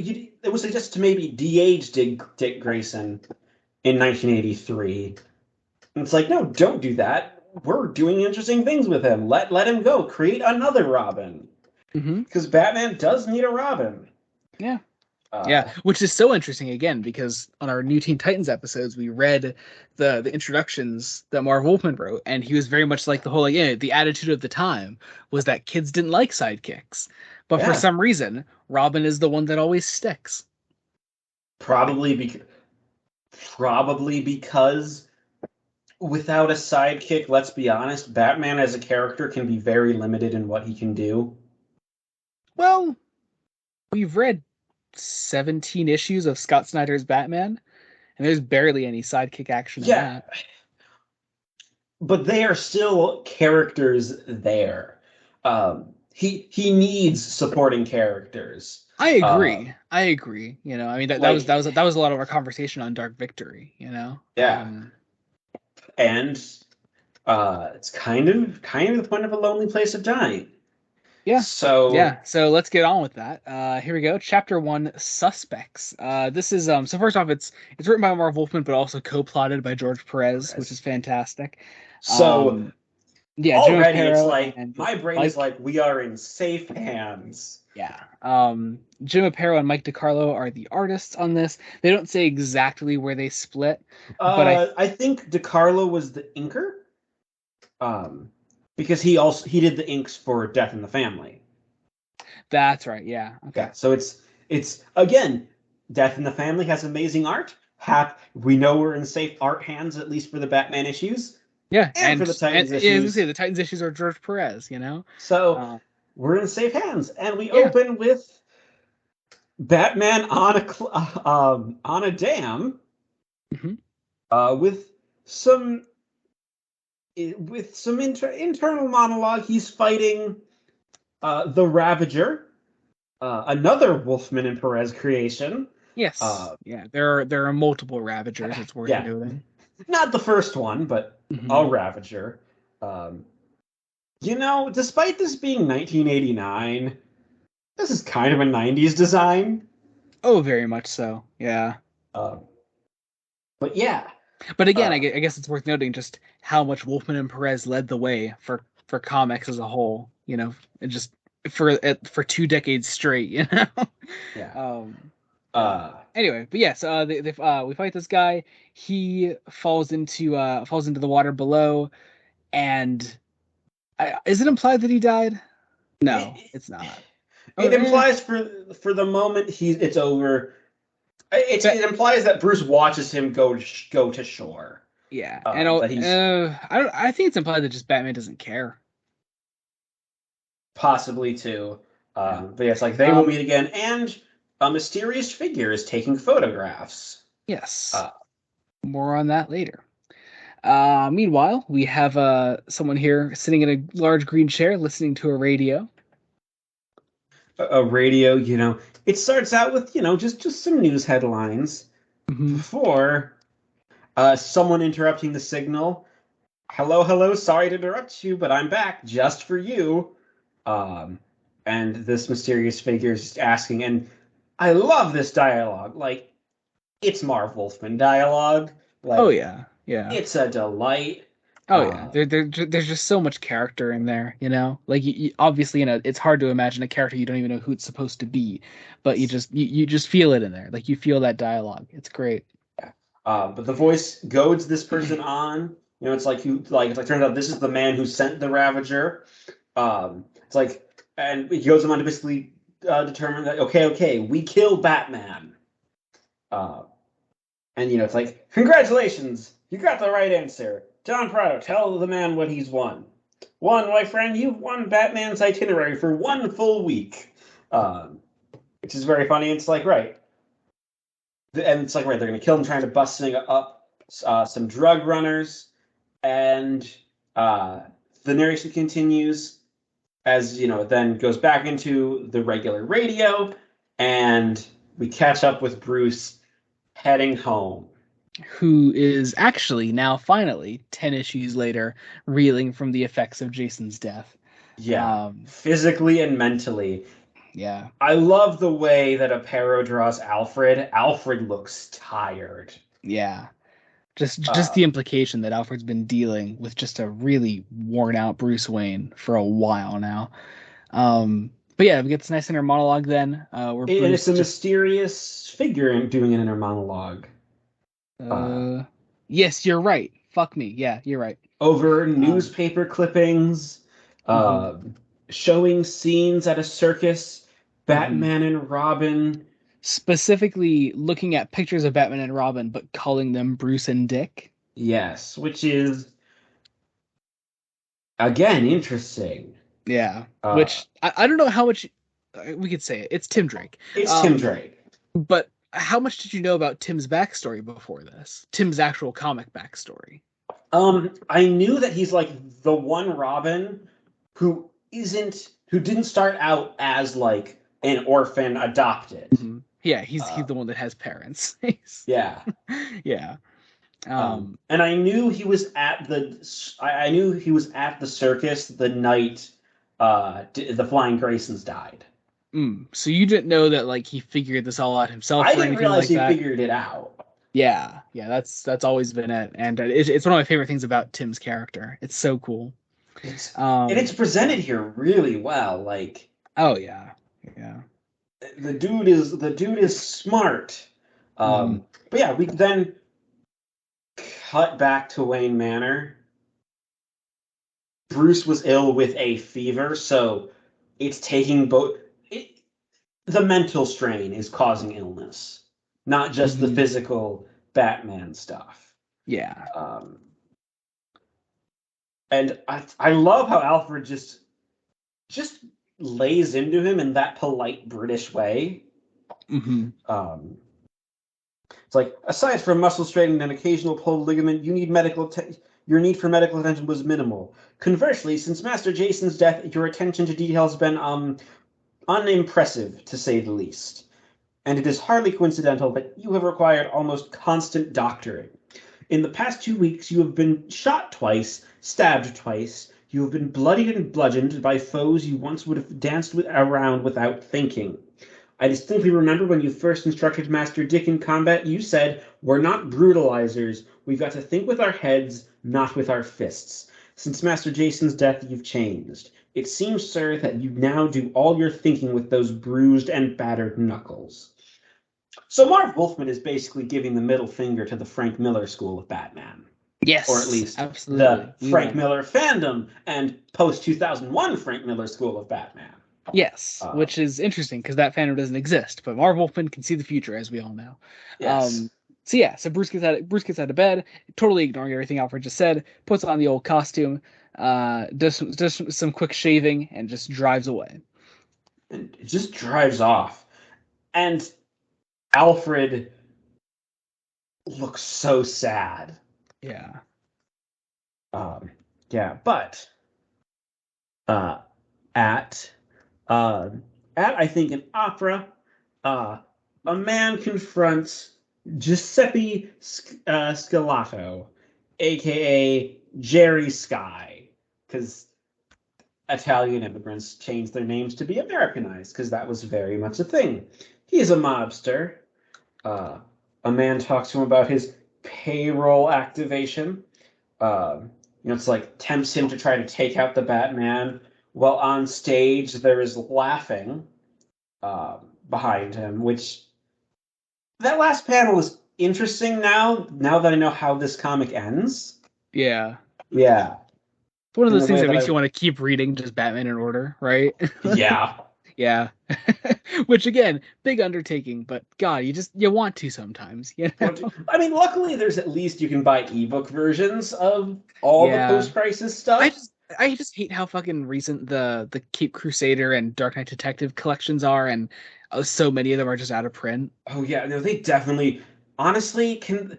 I'd like them to reprint like Second Chances and all of Cape Crusader. Second Chances is like the intro of Jason post Crisis, and Yeah. then like I think like Cape Crusader picks up from there. Yeah, for a company that sells on Batman, you'd think. Yeah. Yeah, like here we go. Like Batman Cape Crusader Volume 1, which is like the official collected editions of post-crisis Batman, is currently on Amazon for $125 used. I, I'm not paying that much. I will buy the Kindle edition. Yeah. Yeah. But anyway, Uh, yeah, so we move on. We see the Teen Titans. We see the Teen and Titans. Titan's Tower. Yeah, which is nice to see, I'm sure, for Nice to you, see. but also I'm sure you were a little confused because it's quite the jump from where we started reading Titans. I mean, most of the characters I recognize, bar like one. Mhm. Like, clearly, there's Donna Troy, just older. Beast Boy's Mhm. there. Starfire's Starfire, there. Cyborg, and you don't know Jericho. I don't think. Do they ever say his full name in this? It's Joey something. Okay, as long as you. I shouldn't say it, but I guess I can because I think they do say it at some point. It's Joseph Wilson. You're kidding. I am not kidding. I'm okay. Yeah. You know, I'm sorry, I don't think of Deathstroke as like a horny character. I love it. Slade's old. Slade's old. Come on. He his first appearance, he's all white and white haired and whatever. He's been around. He's been around, you know? Yeah, I It's just wasn't expecting so many children. Um, um yeah, moving on. moving on, they're being watched by Tim Drake, who's like looking for Dick Grayson, who is mysteriously missing. So he's like, right, I'm gonna take a risk. I'm gonna try to talk to Starfire. Uh, and then we cut over to Zvite Brothers Importers, which no, Zvi Brothers Importers, which gives the game away on who the villain is if you didn't already know. mhm. Because I forget. Did I tell you that it was Two-Face ahead of time or you no? did. I did. Okay. You thought I knew, but I didn't know. I forget why. I thought you did know for some reason. Yeah. But yeah, Zwei meaning two in German, which Mhm. Marv Wolfman throughout this whole thing is having a field day with the two Oh yeah. puns. Oh yeah. Which again, like you can do the sort of like cheesier, gimmicky, like two things and still make Two-Face a compelling character, I think. You You know? can do a lot of cheesy stuff as long as you don't like wink to the camera and act like you're ashamed of the fact that you're doing cheesy stuff. Yeah. Um, Yeah. like But moving on, yeah, he takes out Batman comes in and takes out these two guys here. Um and does he know already who they're working for or no? he doesn't. He does not. And then it's the reveal that it's But Two-Face. he's And his internal monologue is working it out. mhm. Um, it's like he's um like he reflects on Alfred's thing of like think with our heads, think something is wrong. The punk mentioned the Ravager. There's a connection with the Ravager. Think with our heads, not with our fists. And it builds up to it's like 2 weeks ago, two policemen killed. 2 weeks before that, a brother and sister shot. Two more victims. Today, the 22nd, 2 a.m., this address, 22 2nd Street. Um, it's all twos. And yeah. uh, And then we get like the Two-Face design here. What do you think of the orange and purple suit? I love it. I like I it's it works. yeah, it really works. And it's such a stupid color combo, especially with Well, the green it's face. Like what I helps love is it. that it's not like the most bright orange. Like that's almost a brownish orange. Like Yeah. I've seen suits similar colors to that. Hmm. Uh, But it and works. I love it. yeah, it really works. Um, I like the green face. Yeah, the green face is cool. It kind of like it brings to mind rotted flesh. Yeah. Yeah. Uh, It also reminds one of like some like the sort of like classic zombie look of this decaying flesh, you know. yeah. Yeah, it's cool. I like it. I always like the green face. Yes. But yeah, so we Batman talks to Gordon then. He What do makes you one good decision, realizing he needs to talk to somebody at least a little bit. Mhm. Um, And then somebody and comes to talk to Starfire. It's obviously Tim. We know this now. yes, But we talk to Starfire, and Tim runs away. yeah, Tim runs he's away. basically he says like I'm looking for Nightwing. I've got to find him. It's urgent. Um, and it's like and Corey's like I'm sorry, I can't give you that information. Nightwing left Titans several weeks ago, but if you need our help, Tim runs away, and it finally dawns on Corey. Wait, how did you know where I live? Who are you? And then he breaks into Dick Grayson's old apartment Mhm. and finds that Haley's Haley's Circus Circus is is closing. closing, and we end the issue with this mysterious kid going to Haley's Circus. And that's where we end the first issue. Then we go into the New Titans number 60. 60. This is Lonely Place of Dying, chapter 2. Let's get right into it. So yeah, we start from Titan's Tower, of course. We get a nice little Uh, scene between Starfire and Cyborg here. it's not been that long, but I miss these characters. Yeah, it's nice. Even if they're not like necessarily versions that you know, it's still nice to see them. I mean, they're not that far off from the versions that I know. Like, It's a fair few years. it's a fair view, but they're not unrecognizable. there's still there's still that character in there. It's just been developed. Mhm. And they're searching for Dick. Dick too. They then decide to call Bruce. Alfred picks up. Um, and it's he. I love this idea of didn't I once polish your armor? Hmm. I love the idea of Alfred polishing Cyborg's like cybernetic parts. That Yeah. sounds hilarious. Yeah. Um, But yeah, so they call Alfred. We sort of have this just a nice scene with the Titans interacting. It gives like even someone that like isn't reading Titans at the time, which again we're still in the era where like no comic reader was not reading Titans, Titans. but it's nice to see like if you weren't familiar with the dynamic, like here's the dynamic right now, and it's nice. Also, Roy Harper's here. Yeah, I think this is our first real Roy Harper appearance. I think. I think so. I don't think we've ever done anything with him Like before. he may have had like cameos, but this is where he like gets actual dialogue. Hmm. Uh, but yeah, there's some of the Titans. So Donna Troy, Jericho, and Roy are searching Dick's old apartment. Hmm. Oh, also, I And think they make it. I think they do make it apparent here. Oh yeah, they do. Yeah, Joey's deaf, so that's cool. yes, Nice because little touch there. he signs, Yeah. which you know that tracks for just what Wolfman is doing. Like Hmm. if this was published today, so many people. Teen Titans has gone woke. For acknowledging disabilities. Yeah, Like, it's goddamn. it's a nice touch, Yeah. and Yeah. it's pulled off nicely. Especially that like all of his communication is done through signing and just either the art of depending on either a Perez or a Pero, depending on which issue. It's nice. Hmm. Yeah. Uh, Yeah. But yeah, so we go over to Haley Circus then, and we see Dick Grayson here. And it's nice. It's nice to just see him like hanging around Haley Circus. It's cool. it's cool, and you know he goes plays with an old elephant that he knew as a child, which is sweet. Uh, Hmm. Meets up with some of the old performers. yeah. Um, and like they don't recognize him because he's grown up. Um, so he does some acrobatics to prove it's him. Um, and they catch up that people have come and gone as performers.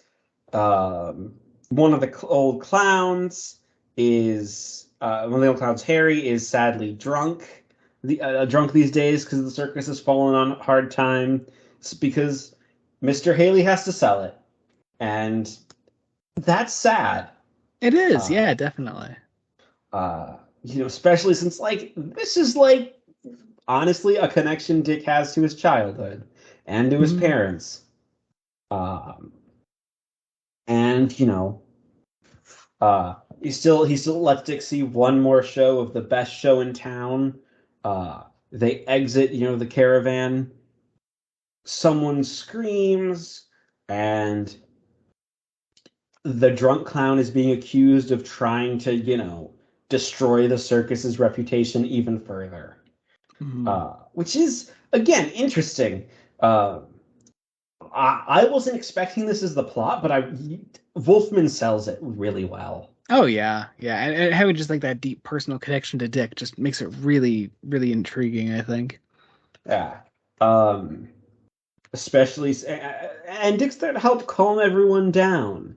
Hmm. Um, before the night show, and Which the is interesting show because Dick is also here because he's really worried about the circus.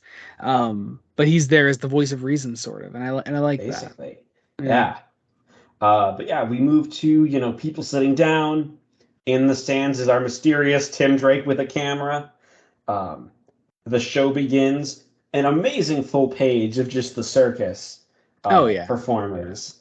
Hmm. Um, and they're the circus goes on mostly without a hitch until it comes to a lion tamer as One of one of the tigers, just gets riled and starts attacking people. And Yep. Dick, as he was dressed hidden as a clown, jumps in to help. Which But it is too is late. Like he does kill the tamer, right? right. Yeah. Ugh, God. Which is like surprisingly grim for like something that isn't like for like not an especially graphic scene. Yeah, it's not graphic, it's grim, it's sad, and that is the last straw. It's like, right, we're closing it down. Yeah. We're declaring Um, bankruptcy. but we get a nice full look at Tim here as he watches Dick go after the tiger, or is it a leopard or what is it? It's a tiger. Okay. It Um, they just Perez just chosen to draw any spots on it. just doesn't draw any like stripes, yeah. Okay, Uh weird. Yeah. But yeah, so yeah, Tim sees it like he recognizes Dick. Um, he knows it immediately. They stop the tiger. Um, and and Dick just controls the situation. Then he talks to Mr. Haley. Um, they've officially canceled the circus now. Um, and as Dick is walking away, he sees let's see, hang on. he Wait, what sees are these two guys doing people. here? I forget. They are taking out the trash and doing nothing suspicious at all. What are you talking about? Oh, that's right. Yeah, of course. Because then Tim intervenes. Uh, Tim, who can in fact do some uh, some acrobatics, He can do a fight. Yeah. he can do a fight. Dick intervenes. Dick, just is like, grabs Tim's like, okay, kid, I think we should talk. Oh, thank goodness it's you, Dick. I've been digging up proof, and I think the old clown murdered the lion tamer. Never mind that, like, nobody knows this child. Yeah. Um, and it's like, Dick's like, right, I'll take care of this kid myself. Um, and he demands to know who Tim is. Tim hasn't even said his name yet. Yeah. But And like just already, Tim has made such an impression, I think, on the reader too. Like, oh God, I love it. Yeah, but you don't quite know, like, is he to be trusted? What is the situation? Because he Yeah. has been stalking. Yeah. Um, and no one who the fan consciousness of the time would have been like, who in their right mind would try to introduce a third Robin now? Like, it's clear that they only want Dick Grayson as Robin for some reason. Yeah.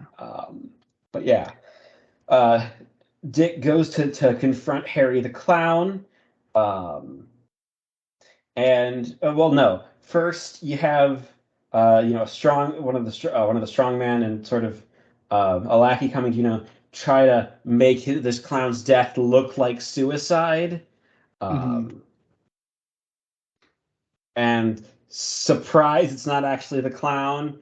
It's Dick in clown makeup again, Which which is twice in one issue, Dick dresses up as two separate clowns. is I think that's great. It's very Yeah. Dick Grayson. Yeah. Yeah, that's fun. Uh, But it's interesting also that they haven't dressed Dick as Nightwing at all in these two no, they issues. haven't. They will.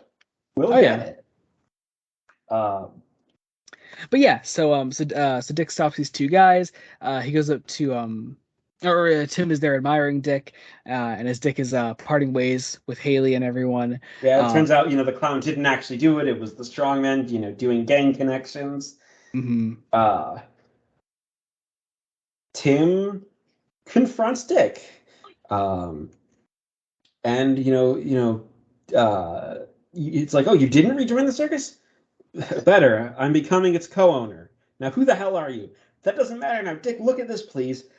Neither do I. It's important. I need you. Batman needs you. And And Dick Tim is just just oh yeah, and Tim just like shows Dick that like Batman's been like really off lately. Um, and Dick is Tim shocked because it's like, how the hell did you get these? yeah. And also how does he know to go to Dick Grayson about it, you know? And it turns out, oh, he knows everything. Yeah. He mentions that like that Jason has disappeared, and ever since then he's noticed that Batman has not been okay, and And we end on this really great last page here of just Batman absolutely alone. And I love the way Perez draws Batman on top of this gargoyle here. Some great inner monologue, ending on like this sort of pan out, going to like wherever Two Face is hiding outside in behind Yeah. this window, and the flip of a coin. And just it's so good. I also love Um, just the monologue because it sets up essentially what Batman's story arc is going to be going forward for the next three issues. It's like, yeah, and perhaps I can't escape you. We're intrinsically linked, and that's just the way I like it. Because yeah. earlier it was mentioned that he was the one who helped Harvey Dent out of prison. Hmm. Um, I don't know if that's a thing that happened in like a story immediately before this, but it's certainly interesting. Yeah, I'm not sure. I don't know. Yeah. I'm not sure in the exact history of it. But speaking of things I like here, this next cover of Batman 441, my God, I love this cover. So This unbelievably is much. this like I'm so I've seen like the trade cover for A Lonely Place of Dying. Hmm. Why is it not this cover? Yeah, honestly. Also, I like what this story makes you think that Wolfman is doing, or what this cover specifically makes you think that the story is doing. It makes you think that Dick is going to become Robin again. Yeah. Like, and I love that. Even like this cover is drawn in such a way, but even then, like you still see Tim back there, and Tim is still somehow the focus of it. It's so Yeah. cool. It's and we open Batman 441 with the parallelism. Oh my God, I I love. love So I'm going to say this. This is my second favorite Batman story that we've read. Like, Really? it is that good. Wow, nice. I Like, know. On this scene, I know whenever I just think of immediately Lonely Place of Dying, this is the scene I think of. This opening here with the parallel between Batman and Two Face. yeah, and they're running through. They're trying to outthink each other while they're Hmm. basically coming to opposite conclusions. Yeah, and they're both And making very rash decisions as they do so. yeah, it's like, maybe I blow up the Twin Towers. Which, I first off, first wow. off, this one panel is this one panel is why this isn't printed on its own anymore, and that's kind of a Pro- shame. Probably, yeah. Like, yeah, uh, you know, and while Harvey is contemplating that, Bruce is contemplating, Bruce Wayne could stage an event at the Twin Towers for the 200th anniversary of Gotham City. Two possible targets: the charity money and me. And it's it's so clever. It's so perfectly parallel, Hmm. and you can just see like Bruce just trying to distract himself, Harvey trying to create the perfect plan. Uh, Hmm. And they're interestingly, both just trying to capture each other as they do yeah, so. Like, oh, it's so good. interestingly, we haven't heard as much from the Two-Face side. Like all of the Two-Face side stuff is implied to be through the radio, Hmm. which we'll put a pin in that because we're gonna Well, there come was back. also, well, no, because there was the one scene last issue where Two Face is talking to the radio. That's true. So yeah, so it's So possibly we a so we know so we've ruled out Two Face. right. Yeah. Uh, But anyway, um, yeah. So Dick brings Tim to Wayne Manor, and Alfred is here, and Tim is Tim. I think this is the first thing where like I mean where Tim like really gets to shine as a character. oh yeah, well it's the first time where he's not, really being the mysterious background character. Hmm. Um, yeah, it's Tim, Mr. Pennyworth. I'm so glad we're met. He's like a kid in a candy store. Hmm. Uh, And he's not even in the Batcave yet. He's just loving Wayne Manor. yeah, and he's also 13. He's a young teenager who has worked all this out, and Wolfman clearly has learned how to write kids better than he did early on in Titans. Uh, Yeah, yeah. yeah. Um, But yeah, so Tim gives his whole backstory, does the whole he was there at the night that uh, John and Mary Grayson died, and and he met Dick briefly, which I think is nice. took a picture. Um, and he was Tim was really young. Um, Dick was also a lot younger. Um, and You know, it's like I don't remember the clowns or the animals or anything else. I just remember waiting for you to go on. And then when you did, I just sat there and watched, which echoes so much. Hmm. Oh, Like, it's so good. But yeah, so we get some more nice Batman and Two-Face paralleling. We also see the Batcopter here, which just I don't know what it is. I find it so silly. I love it. they don't always use the Batcopter. Yeah, but I love it especially here because it's this very stark blue and then just a big bat symbol on the Just the Bat side. logo. Yeah. Uh, yeah. So Um, Bruce has laid the bait. The commissioner is waiting. Two Faces a little bit conflicted, but we then cut back to Tim and the backstory, and Apero's depiction of the death of the Graysons is also really good. oh, Um, I always think that like this is the inspiration for how Tim Sale eventually drew it in Dark Victory. yeah, well, it does. It's all from the point of view of a child. Yeah. Now, Yeah. this child isn't Dick Grayson. This is Tim Mhm. Drake. How And he also just remembers it. just that those reds and blacks just Yeah, used to depict the whole thing. Like it's so good. I love it. and then the blue on the next page. Yep. Oh my Uh, God, so good. And Dick seeing John and Mary in the in the reflection. window. Oh, so good. Yeah. Um, Love it. Love it. Love it. Love it. But yeah, yeah. So we go over like Batman taking Dick in.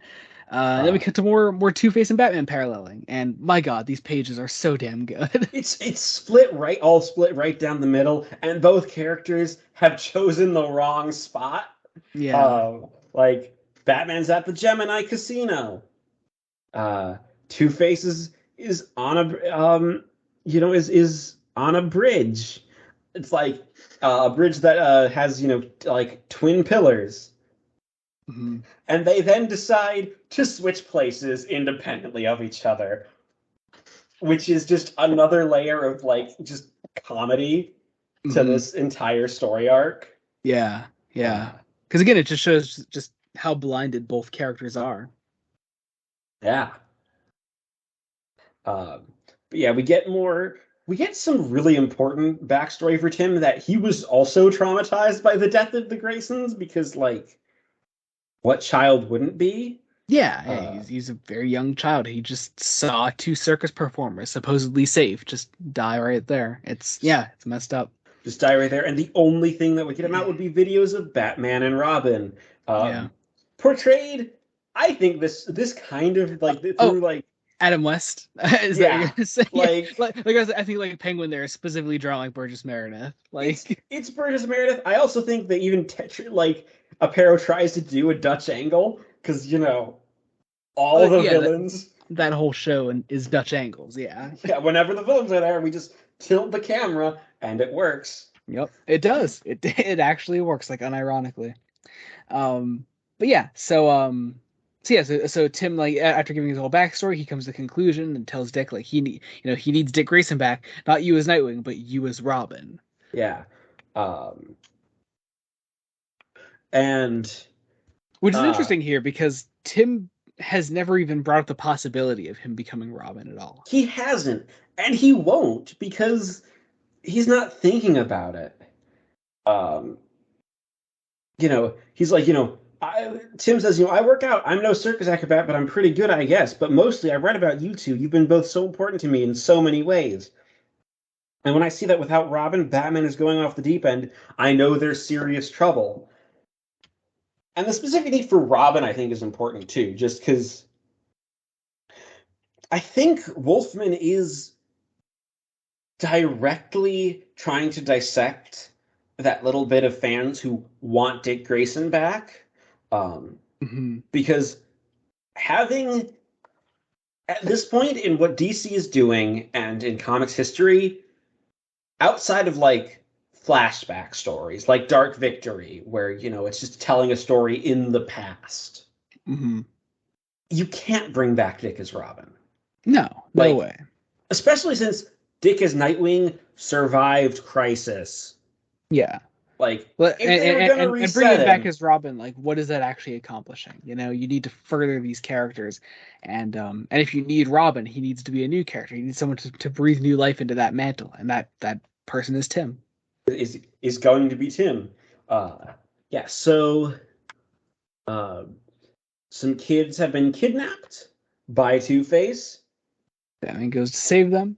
and this is where we get something that, let's just say, was missing from A Death in the Family. Like, you feel, What you Batman? What feel. Batman saving children? Well, Batman saving children, and you feel the way Wolfman writes Bruce's internal monologue here. You have just that edge of, what if I fuck this up? Oh God, you know, uh, Yeah. without ever really saying Jason, because he's still pushing Jason, Mhm. pushing Jason down. Let's But not think about that memory. and still in bringing him up, like Wolfman is still bringing up Jason in these other scenes and letting the reader know that Jason's death is still impacting the way that Batman thinks, even if Batman isn't actively thinking about Yeah, Jason. and it only comes up as a Freudian slip when Yeah, he's cutting the grenade free. yeah. Which, again, important that it is a grenade, aka a bomb, because it wasn't a crowbar that killed Jason Todd. It was a bomb. Yep. And Uh, a locked door, to be fair, but a and a bomb locked door. mostly. And that isn't to say the crowbar isn't a great image, and that would definitely be like part of Jason's trauma after resurrection, because it totally would. Um, Hmm. but it wasn't what killed him. But yeah, he saves these kids, and Gordon's men are on their way. Well, Two Face is at Club Gemini with gas. Uh, a gas. Okay, I don't know.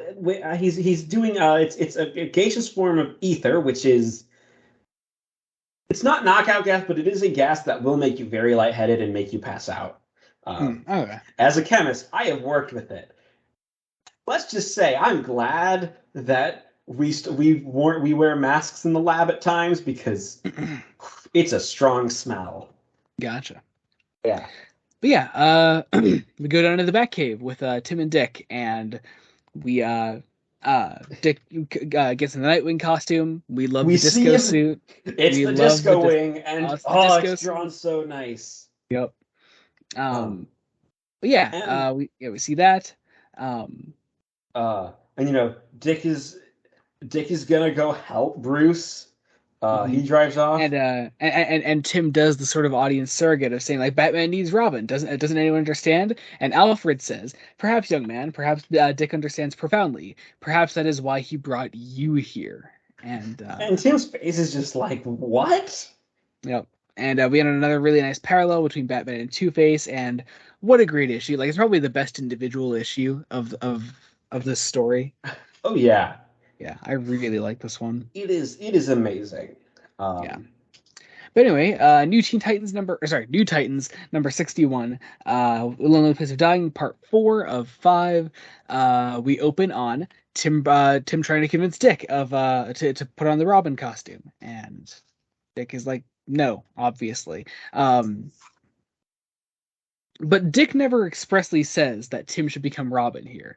It's Alfred is the only one suggesting it here. yeah. Um, Yeah, and what I like Dick's expanded dialogue here. It's like, I don't believe this. That man raised me. I've gone through hell with him and because of him. Don't lecture me about him until you've cared and loved him as long as I have. And the first thing he taught me was how to be a man, not how to become a kid all over again. Which Oh is, God, what a great line! What a great fucking Marv Wolfman dialogue. Good God. Oh, that's fucking amazing. when Jason died, he took Robin with him, and no matter how much anybody may want it, you can't bring back the dead. Uh, Eh, this poor, comic books, poorly aged lines, but you know, it's poorly all aged good. lines. However, it works so well in context as he's speeding off. Um, and again, this is also the line to the audience that it's like, you aren't going to get Dick Grayson as Robin again. Because there was a segment of fans who wanted Dick to be Robin again. Hmm. But we get a nice little scene between Alfred and Tim here. Meanwhile, we go over to Titan's Tower. We see Raven. Um, now dressed in all white here. Obviously it's something that you don't know yet, but Oh, I imagine we'll cover the reason why eventually. yeah, yeah. Um, But yeah, we talked to the rest of the Titans here. We get some kind of horny Wolfman and Perez just a little bit for the one panel, and and yeah, but we also, it's nice to see a lot of characters I recognize. Like Sarah Sims is here for a panel. yep, I don't know if she exists in current continuity, but it would be nice. yeah, yeah. It would be But very anyway, nice. yeah. So Donna and Starfire go out. Cyborg So goes out, so does Cyborg. Um, yeah. So they all head over to Titan's Tower. They meet up with Raven. and they I like don't the attention. really I like the attention to detail here of Jericho signing on signing. those couple panels there. I really like that. Yeah. Hmm, Um, it's cool. it's really nice. Again, a nice little piece of representation, something that like the Titans book did really well. Yeah, yeah, definitely. Um, but yeah, the bat signal's on, and Bruce doesn't respond. Well, Dick waits Yep, with Gordon, which I think is a with nice little Gordon. touch. But Uh, Raven shows up. Some gorgeous George Perez Raven shadows and smoke and all that. I love that. I also love how Gordon's just drawn like, what the hell has just happened? Yeah, with his hands out like that. Yeah. Yeah. Um, and it's like she gives him a data disk that has something to do with Batman that he Mhm. inserts into his little wrist computer. I love that the Disco Wing has a wrist computer. Yes, as it should. As it should. Um, Um, yeah, they leave. We get a nice little scene here back at Wayne Manor where Alfred talks to Dick on the phone. Tim is still there, just observing as he does so well. yeah, he's you know, and Alfred is trying to push him like, hey, maybe you should be Robin. Um, while Dick, goes to try to, find Bruce and Two Face. Um, there is, they work together the clues that basically all of the places that Two Face has been targeting, um, create a Roman numeral 4, um, which is interesting, uh, because it turns out that Fourth Avenue crosses Fourth Street right through Apollo Square, um, and Apollo was a twin, which is so ridiculous. I love it. Mm. Like that's how we get these characters together, and then again, it's something that like the ridiculous Two-Face riddles are just they're played straight. Yeah, Like, yeah, and they work and they stay within like sort of the gimmick of the character and they're still compelling. I like yeah, it. because it's you can make something outrageous like and people will buy it. There are ways Mhm. to do it, Yeah, and Wolfman knows how to do it. yeah. Um, But Dick meets up with Bruce. They decide to tag team the room together, which I think is just a nice little moment yeah. there. We had a After Dick gets gorgeous, some jabs in about you're pushing people away, Bruce.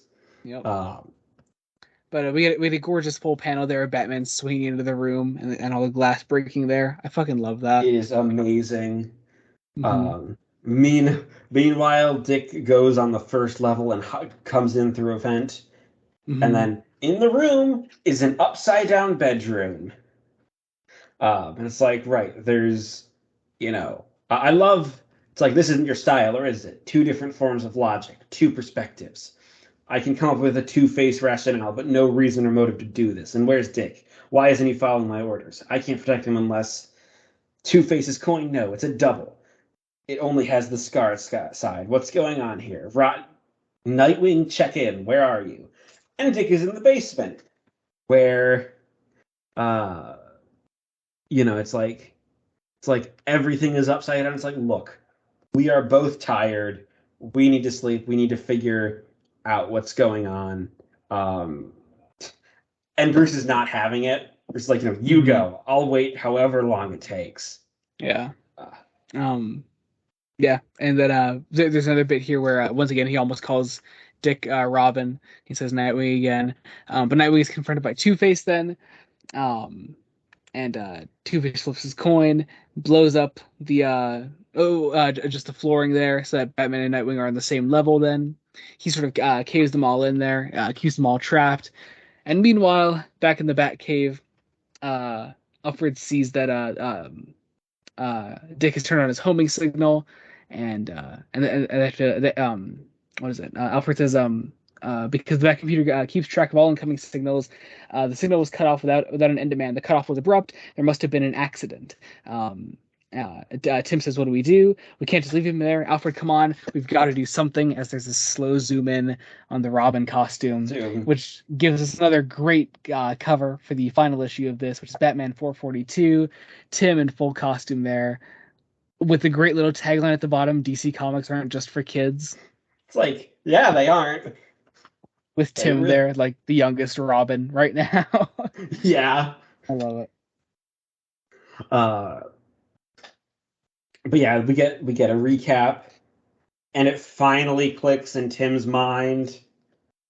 That it's like it's like we know where him and Dick are. I keep thinking they're in trouble. I've got to do something. He actually picks up the suit, and he realizes Batman needs Robin, and he can be Robin. Yep. And meanwhile, in the building that's been caved in, Batman and Nightwing are out of commission. Two-Face comes in, flips his coin, does some evil monologuing, which I like, and sort of just leaves them for dead, which is great. Which is great. Yeah. But yes, so Alfred quick drives Tim over to the scene as Two-Face is about to blow up the building again. Tim arrives and punches Two-Face in one half of his face. Unfortunately, then, and this has got to be on purpose, then, right? It is on purpose. It's got like Two-Face pulls out this crowbar-looking pipe, and it's like Two-Face is like, there were rumors about you, rumors that you had bought the farm, but I knew better.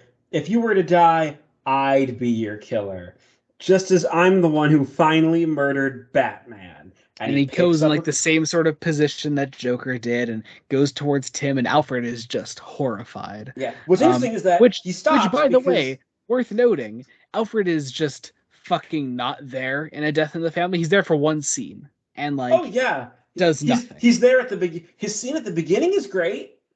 Yeah. And then they forget about him. Yep. Yeah, I love how Two-Face is all like, live as ever, but there's something different about you. Where's the quips, kid? You're always spouting those awful jokes, and that you lost your sense of humor. That gives Alfred enough time to run and try to shout out to stop a repeat of what happened a year ago. And Tim picks up a brick. Like, Tim is resourceful. He picks up a brick. Yeah. And he's like Two-Face points out the differences between Tim and the other two Robins, but also Tim shows that what he does have in common, and that is his resourcefulness. Also, Alfred gets to be a badass and restrains Two-Face. Yeah. Can we get more badass Alfred, please? Yeah. But Tim goes in to check on Batman and Nightwing. I love the blues here that they're colored with. It's great. When they're underneath the collapsed building. It's so good. He kicks in a coal chute. Alfred is there to try to keep an eye on Two-Face. We go in. It's just so well covered. And even after they get out, like Nightwing helps Batman out, and the first thing Batman does is just get pissed at Tim because he's not Robin. Yeah. And just I don't know. I like this. Like again, Wolfman just understands the actual kind of emotional turmoil that Bruce has to go through post Jason's death. Yeah. Something that hasn't happened yet, and it finally is happening. Mm-hmm. They aren't even out yet when Bruce is mad. Like, yeah, he's barely saying them. It's like, I don't know who you are, but you're not Robin. He's just not having Robin. This. Yeah. So they get out. They're recovering slowly. Batman berates Tim, and I love especially this next one on this page here on 14 of the original comic, of just this fully shadowed Batman standing over Tim, and Tim is pleading his case. Mm-hmm. It's like, Um, and Bruce asked the question that a lot of people in the audience ask. So, for my sake, I should put some child in danger. This isn't a discussion. Uh, it's like, oh, then if not for you, for those criminals you hunt down, you want them to think they can get away with murder. Batman, if they think they can kill someone like Robin, who are they going to hunt down next? Uh, it's this great idea of like Robin is a symbol. Mm-hmm. Uh, and it's like, and this isn't just a symbol of the law, it's a symbol of justice. When one policeman is killed, others take his place because justice can't be stopped. And Batman needs a Robin, no matter what he thinks he wants. Um, and I like that the decision is made of an equal partnership. Mm-hmm. After Tim's like, I know where to find Harvey. I have, I slipped a tracking disc on him while we were fighting. Because, Tim's smart. Yeah, Like, yeah. Like he's. I mean, it's been said by many. Like he's definitely the smartest Robin. Period. he's allowed to be distinct from both Dick and Jason. Mm-hmm. Uh, but, Batman, Robin, and Nightwing run to the Batmobile. Um, and we head to a junkyard for our classic final conclusion. Mm-hmm. The And it's Batmobile, just a really cool last fight scene. I love it. yeah, the Yeah. Batmobile gets totaled. Uh, uh, there's kind of a fake out where it's like, oh God, did Tim just get killed or Yeah. horribly injured? Yeah. It's like, oh, when I saw the ball, I jumped out the other door and under the Batmobile. It was the only thing I could think of. Mm. Uh, and just Bruce just has to respect the kid. Um,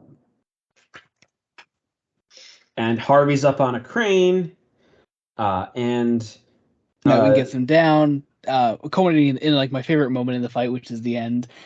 Two-Face flips his coin. Batman catches it, says, "No, Harvey, it's your mistake. Don't you know you can't kill Batman and Nightwing?" And then Tim comes in, or Robin. And Batman's like, "Or Robin." It's so good. It's such a great moment. But we go back to Wayne Manor. Alfred, Bruce, Tim, and Dick are all hanging out, and we establish their relationship, and we see Bruce finally like dealing with his issues here. It's very nice. yeah. And what's nice is that Wolfman also acknowledges that this just doesn't fix the trauma of the death of Jason Todd. Yeah. He says, I want to take this one day at a time, but if you're willing to try, we'll try. Mm-hmm. And then we end on the radio that where a mysterious voice has been coming from the whole time, and it is indeed the Joker. The Joker. And God, I love it. It's so good. Again, it's a perfect ending. Like, this just blows a death in the family out of the water. It really does. It really, really does. Yeah, just yeah. It again, my second favorite Batman story. Yeah. Like, only behind Court of Owls, because it's Court of Owls. Yeah. So yeah, that is that. That is a death in the family and a lonely place of dying. Overall, I mean, obviously, we prefer a lonely place of dying, but I'm curious what you think now that you've read these. At least one of them is a super iconic story, but now that you've read both of them as key parts of Batman history, what did you make of them? Like as they existed there? So, I still think a death in the family was a mistake. I agree. But it's a mistake that I think everyone needs to read. Not as their first Batman comic. Like, I would say if this was in I'm glad this wasn't in our first block of Batman stories. Like, it wouldn't have fit. It would not have fit nicely in that block. Batman as a character after the death is just so off. Like, yeah. And I mean, again, luckily we have something like A Lonely Place of Dying, where a much more talented writer. I mean, not to say that Jim Starlin isn't talented. I'm sure there's like the stories he wrote before Death in the Family. I mean, like I said, good. I mentioned last episode, I was like, yeah, like he's a pretty big writer for some, yeah, for both DC and Marvel. Infinity Gauntlet alone. I mean, that's one of the most well-known Marvel stories ever. Uh, Um, I'd also he's a say it's kind of a shame that Death in the Family got him fired. Yeah, because based on the way that those first two issues are written, like he could do some really good stuff, I think. Yeah, but DC, after giving him permission to kill off Robin, didn't let him deal with it. Yeah, I mean, to be fair, he didn't do a great job of dealing with it in the first Yeah. place. Well, So, I imagine that was partially just because of how much of a rush job it would have to have been because the vote mhm. was at the end of issue 2, which Yeah. is again not honestly, if you wanted to do this story right, here's what you do. You split up issues 1 and 2. You make it 4 parts. And then you announce at the end of what would now be issue 4, where the vote happens, Batman will take a 1 month hiatus Yeah, absolutely. because that would give And them more that's time. if in this hypothetical rewrite of Death in the Family you still wanted to do the vote, which honestly if I were going back in time and redoing Death in the Family, the vote's fucking gone. Like no, this is a decision that does not go to the readers. No, if you absolutely have to have it go to the readers, Yeah. um, I mean, if I were in charge, Jason Todd wouldn't die.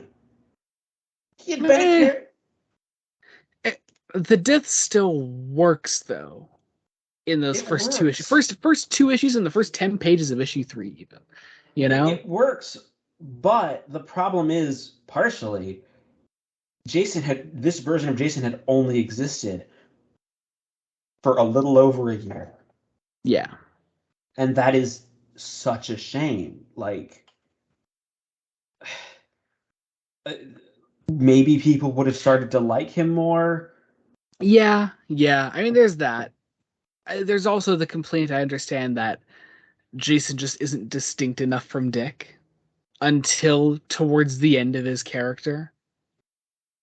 Yeah, Like when Tim is first introduced, like we read this here and we see that like Tim right away is very individual compared to the other two. very much his own character, and Yeah. yeah, um, I'd be excited to read more of like. I'd like to see what happens next in Batman 443. 3. Yeah, 3. 443. Yeah. Yeah. Yeah, which luckily you can get, sadly not in physical, because Yeah, but you can get those Cape Crusader collections. There's also Dark Knight Detective for the old detective issues. Just go and do them if you're really interested in reading like just the complete Batman because they're really great yeah. collections. Also get this version of Death in the Family, because honestly, if you're a Batman fan, you need to read A Lonely Place of Dying. Yeah. You do. Yeah. Yeah. Uh, But anyway, I guess that about does it, doesn't it? yeah, That is it. All right. You've been tearing your fucking hair out. I have. S- So can we tell the audience?